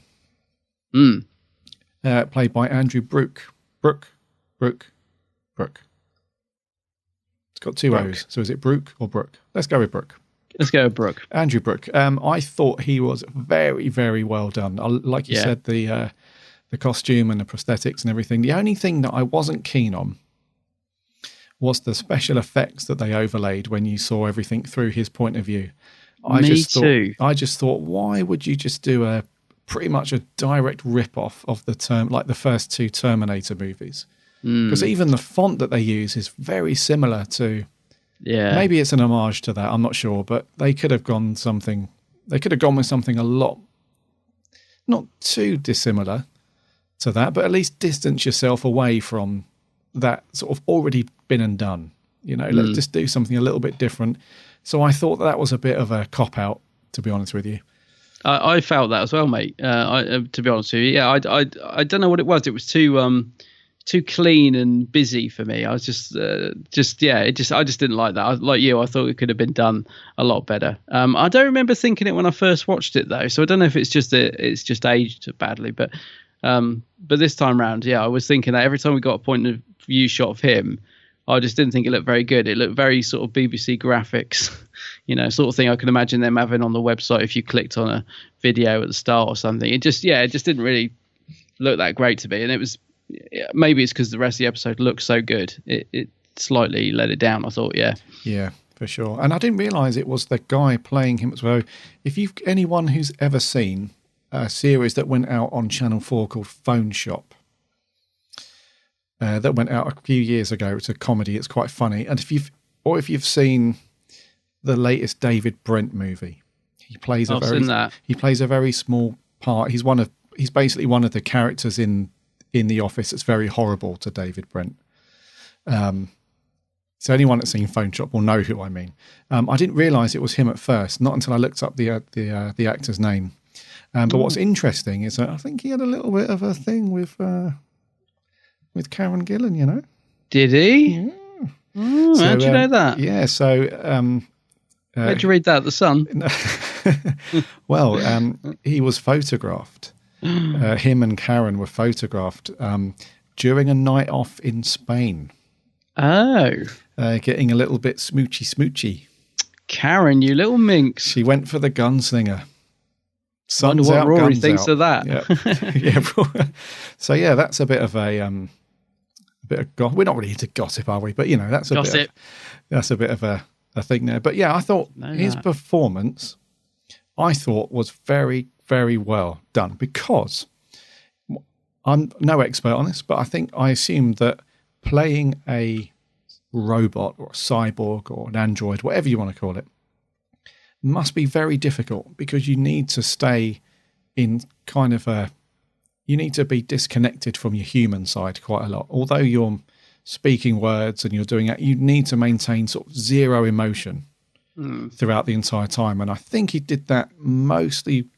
There are those little scenes like when he goes into the church and he said he was going to kill everybody, but he doesn't. He just looks at a little girl and, he has this sort of little look in his eye. You can tell that there's a bit of emotion there. And then he sort of walks out and stuff. But I think on the whole, I think he did it pretty well. Yeah, I think he's understated, isn't he? He's not doing the whole I am a robot cyborg. Yeah. No, I thought he just gave a nice understated performance. Yeah, I thought it was very good. Yes, and I think he could have all too easily gone that way, like you said, like the robotic movements and playing it a bit cheesy. But no, I thought it was pretty good. Yeah. Amy and Rory. No. Oh, actually, hold on. No. Oh no, we spoke about Jex, didn't we? Yeah. So Amy and Rory. So spare parts, you reckon? Yeah, I wasn't impressed with them at all. I almost felt like they were just there for the holiday. I honestly did think. I mean, it's not really their fault, because they don't get anything written on the page for them to do particularly. So it's not really Arthur and Karen's fault. But I didn't really think they were that good in it at all. So not impressed with them on this one, I'm afraid. Yeah, but as I say, not really their fault, but I just thought even the scenes they were in, I just thought they were literally just going through the motions a bit. Yeah, I wasn't impressed.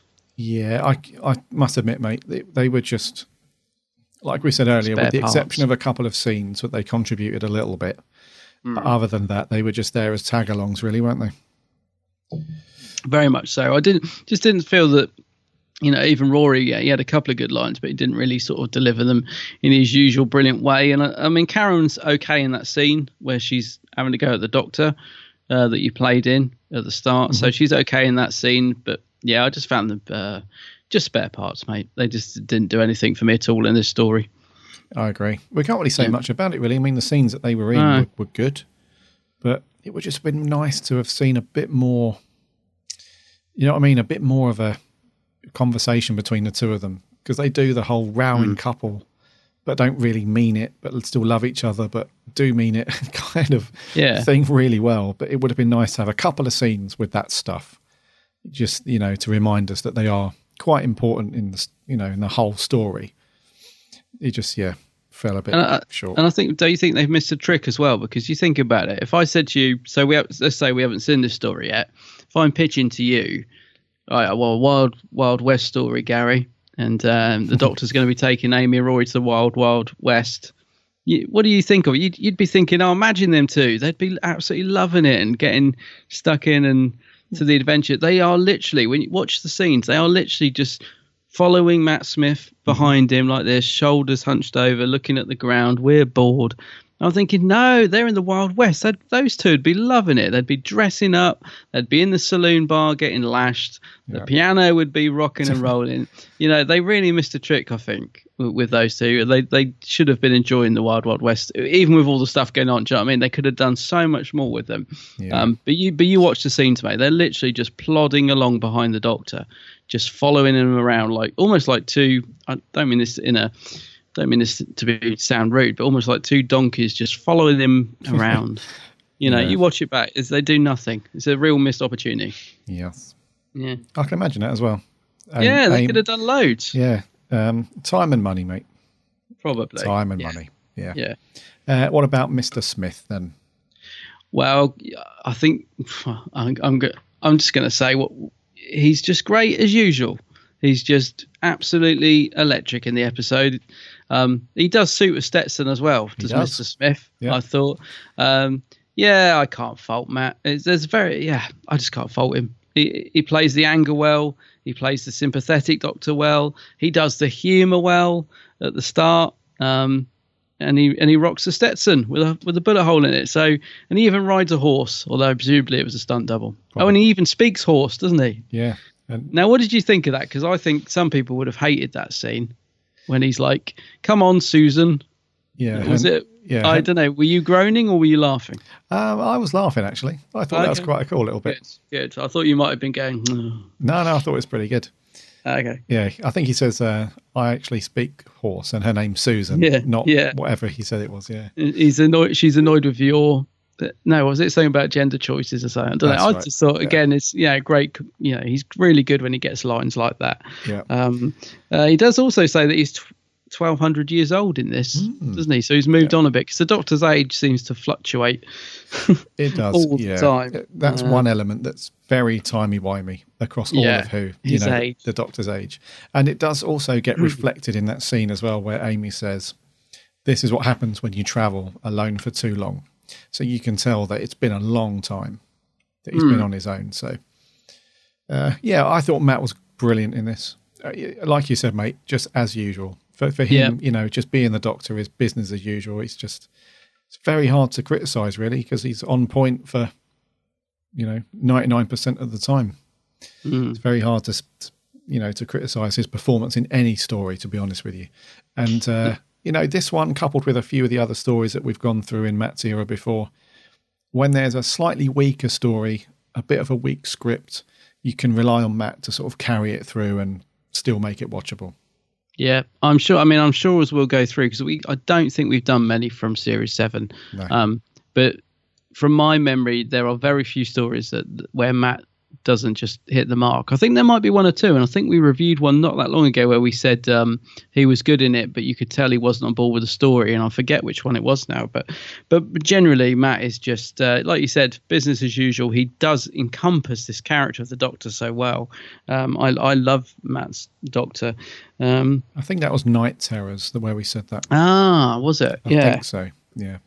I did think of you at one point though, because I was thinking, what was the story we did where you were saying, why did the Doctor I was Silver Nemesis last week, why did he park so far away? And I did think that in this story as well, because he's has to go miles on a horse to go back to the TARDIS. I thought of you, I was thinking, where's he landed then? In the middle of nowhere. Yeah. So Matt, I would say I agree with you, mate. Yeah, just very fantastic. Good. Anything you want to mention before we rock on with our scores? No, I don't think so. I think Murray's music was quite nice in it. That's all. He did the sort of very typical. He did what you can imagine the brief. It's Western with Who mixed together, and I think that's exactly what he gives it. Pretty good. It's quite nice. Yeah, but no, I haven't really got anything else to add, mate. Okie dokie. Let's crack on with our scores. All right.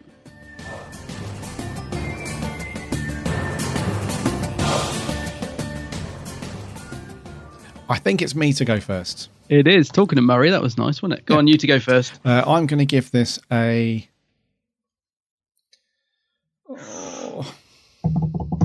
I'm going to give this a 6.5. Yeehaw! With a yeehaw as well. Yeah, what about you, mate?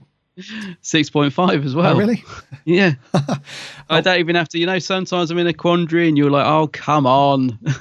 Well, there's no, I wrote it straight away. And 6.5. Wow. Snap again. Snap. So I was going to give it a 6, but then I thought, no, Matt's just brilliant in it. There are some weaker elements and, it does fall short in a few places, but Matt's just great in it. So yeah, I did a 0.5 on for him. Yes. Right. What did our lovely listeners think? We had an audio review in. This is Owen Daly. Let him come back, Doctor. No, it isn't. I was thinking Owen's voice hasn't dropped. This is Owen Daly. Hello, Gary and Adam. Hope you both well and enjoying the show this week. So, Doctor Who, A Town Called Mercy. This was Series 5 was the blockbuster series where they tried to do a movie a week, and it did work, I think. But this one, the Western, definitely works well. I thought a Western and Doctor Who hadn't been done since The Gunfighters, and The Gunfighters is not a great story, but I think it nails it with Toby Whithouse's superb writing. I love the Gunslinger. I think he's a fantastic creation. The Cyborg. I'd like to see his backstory explored a bit more, but I do believe there was a prequel showing the creation of the Gunslinger, which I must watch again. But I'd love to see the the background explored a bit more. Callard Jex, he was a great addition to the story, and his dark past, when we find out that he actually massacred his people, was fantastic. It gave Matt Smith some great dialogue to work with and shows how good an actor Matt Smith is. Some standout moments for me would be the Doctor riding the horse. I don't know, something about the Doctor riding a horse, because I was a huge fan of Indiana Jones when I was a kid, and just seeing the Doctor on a horse goes like, yeah, Indiana Jones, and I just love that. So that scene was brilliant. But I actually can't remember how this episode gets resolved, but all I can remember is the gunslinger becoming an ally to the town, and he decides to watch over the town. But yeah, I must watch this one again because I love it. It's an 8 out of 10 and definitely the best in Series 7 by a mile. And one last thing, it's super sad when the sheriff dies. I can't remember his name, was this Joseph? But when he dies, it was terrible. It was so sad. So thanks for listening and enjoy the rest of the show. Thank you, Owen. Cheers, Owen. Yeah, I was going to ask you, did you watch the prequel to this? I think I did at the time, but I can't remember it at all. I saw that there was a prequel, but no, I don't remember it, but I would have watched it. Yeah, I remember seeing it online. I think it was released on iTunes exclusively originally, but you can watch it online. Yeah. I think it just goes through how the gunslinger was made, turning him into a cyborg, and I'm sure it's got Jex sort of narrating the progress of him turning into a cyborg, I think, but I'd like to see that because I honestly don't remember that at all. Yeah. But I'd like to see it. Over on Twitter, very cool Twitter name, Mr. Dalek Emperor, says, a great Western, but Amy and Rory are not involved too much. Matt Smith does an amazingly sinister performance in the pod. Episode rating 4 out of 10. He says, also, it's a real shame we don't see Matt's green coat after this episode. Oh, yeah. Yes. This episode features the second horse of New Who, Arthur from Series 2 being the first. Oh, is that the one following the 10th Doctor around in the Pompadour spaceship? Yes. Is that the one you mean? So. Okay. Yeah. Over on Facebook, Sammy Satine says, I love this story. One of my absolute favourite stories from Series 7. Watched it a few times. 11 is great. I love it when he speaks horse. I also like the dilemma he is faced with when confronted with Callard Jex, because this character is similar to the Doctor in some ways, and it's those similarities that change 11 throughout the story. I like the town and the people in it. When the Sheriff Isaac dies, that is sad. I like him. Amy and Rory are good. Overall, a 10 out of 10. Wow. Sammy 10 out of 10. Going in with a 10. Kevin Mullen. Despite the sumptuous location work, it's a little bland, and although there are some great characters, some great actors such as Ben Bauer and Adrian Scarborough, they deserved better. As always, Matt, Karen and Arthur are great. The scene where the Doctor displays his heartless side after discovering that Jex is responsible is of excellent, as is Amy's reaction. The music is excellent, and the makeup on the gunslinger is exceptional. I originally gave it a 5 out of 10, but that's a bit low. It may be a bit bland, but overall 6.5. Enjoyable enough, just missing something. Yeah, 6.5 as well. Yes. Jeff Waddle says, was looking forward to a cowboy story. Something different. Looks great, but completely devoid of a story to last 45 minutes, and I didn't feel any threat or excitement whatsoever. Completely bland, 4 out of 10. Oh dear, Jeff. Lewis Palmer. I'll be honest, I can't remember this. I think it's. I've only seen it once. I remember enjoying it, but being rather plain. It's nice to see a darker side to Smith. Gunslinger was pretty good, but it was basically just the Terminator. I half expect him to speak in an Austrian accent and tell somebody that he'll be back. Anyway, from what I remember, it was decent, but nothing worth of note. 5.5. Nothing of note. Okay, cheers. Joseph Howarth says it's a decent episode. I think the first half is quite good. We have the gunslinger set as a force to be reckoned with. The locations for the story are gorgeous. Matt Smith, pretty much like dinosaurs on a spaceship, is tapping into his darker side as the Doctor. And my God, when he's shouting at Jex to sit down, it really scared me, which is a rare thing for Matt's Doctor to do. Goes on to say it's mainly light-hearted, which is a good thing, and we get a lot of happening, and I'm invested in the story, and then we get to the second half. It's not that bad or anything, but I just think maybe we could have had the roles for the gunslinger and Jex not be too obvious. I feel once Jex is revealed to be a war criminal, as well as the gunslinger, because of the fact the story kind of loses its sense of mystery and intrigue. It's not something I find brilliant, but it's not terrible. 7 out of 10. Fair enough. I love it when 11 loses it. Yeah, it's quite scary. Kicks off. Yeah. Martin Arnold says, I may have to interrupt my rewatch of Time Flight to watch this again. Oh. Yeah, Martin Arnold did tweet us to say that he's attempted to watch Time Flight half a dozen times, but keeps having to restart for some reason. Can't imagine why. Yeah. And lastly, Jason Thayer says, I like the story. I think it's one of Toby Whithouse's best. The alien who helps the town is a great character, and I like how Amy has to keep the Doctor in line. 8 out of 10. Yes. Any comments about this on your Geeks page? Yes, heard a few. So, Dean Jones, he says, a story with great ideas, but not the best in terms of execution. The production design and location work is fantastic. The performances are great, and the gunslinger is a brilliant design. I do think it's very flawed. It's very admirable what Toby Whithouse presents with the themes and the morals, but characters often feel inconsistent, and some of the dialogue is a bit too spell it out, leaving very little to think about once the credits roll. That's true. Also, Amy and Rory add very little to the story, and their scenes could have been given to the characters we meet in Mercy. Decent, but very flawed in his view. Dean gives it 6 out of 10. Cool. Charlie Turner. Before we get started, I feel I'd like to give Aaron from All Things Doctor Who a shout out. You just did, Charlie, and yes, very nice work. You're off the hook for now. This isn't the Gunslinger. So, A Town Called Mercy is good for what it tries to do. I think it's basically the Terminator does Doctor Who style. The Gunslinger is amazing. He gives it 8 out of 10. He says, do me a favour and face me, pun intended. Thanks, Charlie. Very good. Harry Walker says, aside from the fact that Amy and Rory didn't do anything in this episode, it's always bugged me that they were simply there. I like A Town Called Mercy from what I can remember. As ever, it's great to see Doctor Who's take on a subgenre, in this case a Western. I particularly like the moment in which the Doctor stops the boy from shooting the gun, as it echoes the moment that in the Happiness Patrol where a similar scene occurs, and it works just as well. I also love the visuals of the episode, thinking that it wouldn't look out of place on a cinema screen.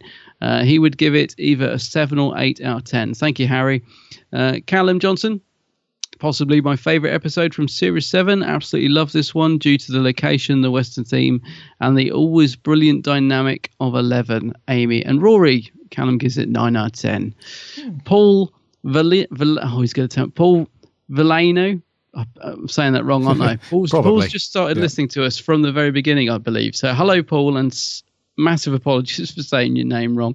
We'll get it by episode 300, don't worry. He says, from the sublime ethical paradox of the Doctor aiding and abetting the escape of war criminal Mangly-like Jex, and the sublime Amy Pond, Karen Gillan, sigh, to the ridiculous gender politics of Josh/Susan the horse. Very good. Until the lasso knot slips off in the end, letting the Doctor escape the consequences of letting evil go unpunished by having Jex kill himself. So I think a bit of a mixed response from Paul there. Yeah. Jake Birtwhistle, I think it's a great episode. The thing about it that I like that isn't shown enough is the Doctor sacrifice one person to save many more. Whilst it does have its flaws, it's still a great episode, very tense, and the design of the Gunslinger is excellent.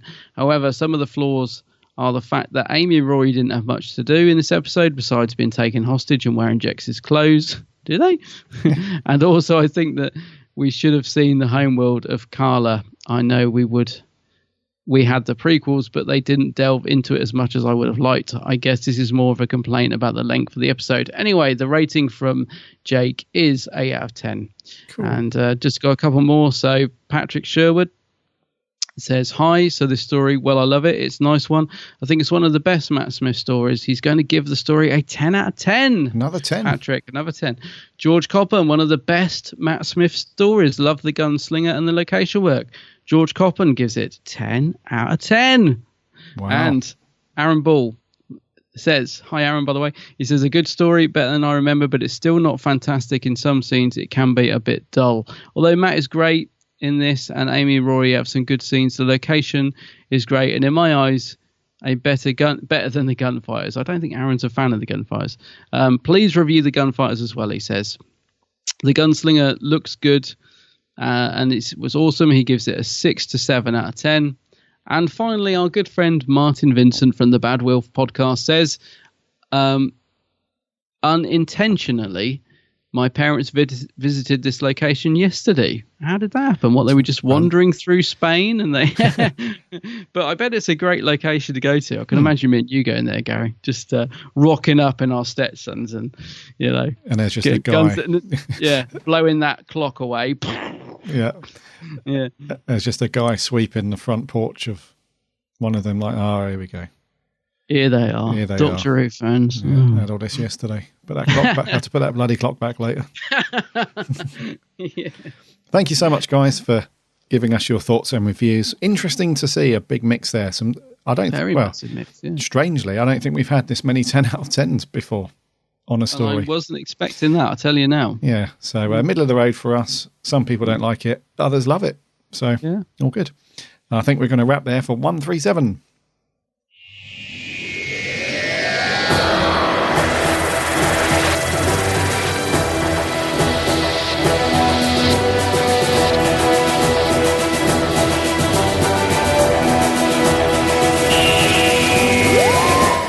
Thank you guys so much for sticking with us and listening through 137. Some good news and merch that we went through. I'm really interested to see what's going to happen with John Sims' character, how that's going to play out with Missy and the Doctor and so on. And so this is like our last sort of discussion and talk on Series 10 before we actually get to see it this Saturday. I know. It's going to be awesome. Exciting. Yes. Our reviews will be... just weekly as usual. We're going to just stick to, we're not going to do like a special show that's going to go out on the Saturday evening or anything like that. We're going to leave it for a week so that we can give it another rewatch and let the dust settle and not just review based on our initial reactions at the time. So I think that's good actually, to give it a week just so we can watch it a couple more times. Yeah. And not just like at the time being, oh my god, that's amazing, this is 10 out of 10, but then when you watch it again it's like, oh actually it's probably more of a 7. Yeah, so we'll do that. We'll continue to do that. So our review for the pilot will be not this Saturday coming, but the Saturday after. Friday? Oh, sorry, the Friday after. Sorry, yes. Yeah, the Friday. So, head over to the website, www.bigblueboxpodcast.co.uk. You can listen to all of the previous episodes on there. Plus, you can link off to all the social stuff. And look for us on iTunes as well. Just open up iTunes or your podcast app of choice. We're pretty much on everything, so just do a search of the Big Blue Box Podcast. Give us a sub so you never miss an episode. And if you are an iTunes listener, a review would be amazing because that really helps. Remember to check out Adam's channel, The Geek's Handbag. Do a search of The Geek's Handbag on YouTube, Facebook, Twitter. Again, all the stuffs. You'll find Adam's stuff on there. Brilliant videos. I really enjoyed the latest vlog roundup. You know what? Even though you didn't get footage inside Westminster too much and inside the other one, Phantom, it didn't detract, mate. It was still a great video. Really, really cool. Yeah, I'm going to be working like a beaver to get. I'm really going to try and get this weekend's vlog done by this week. It might happen, it might not, but I'm going to try my best so you can see them off. Cool. And Peter and Pearl and all that. So check out Adam's channel, The Geek's Handbag.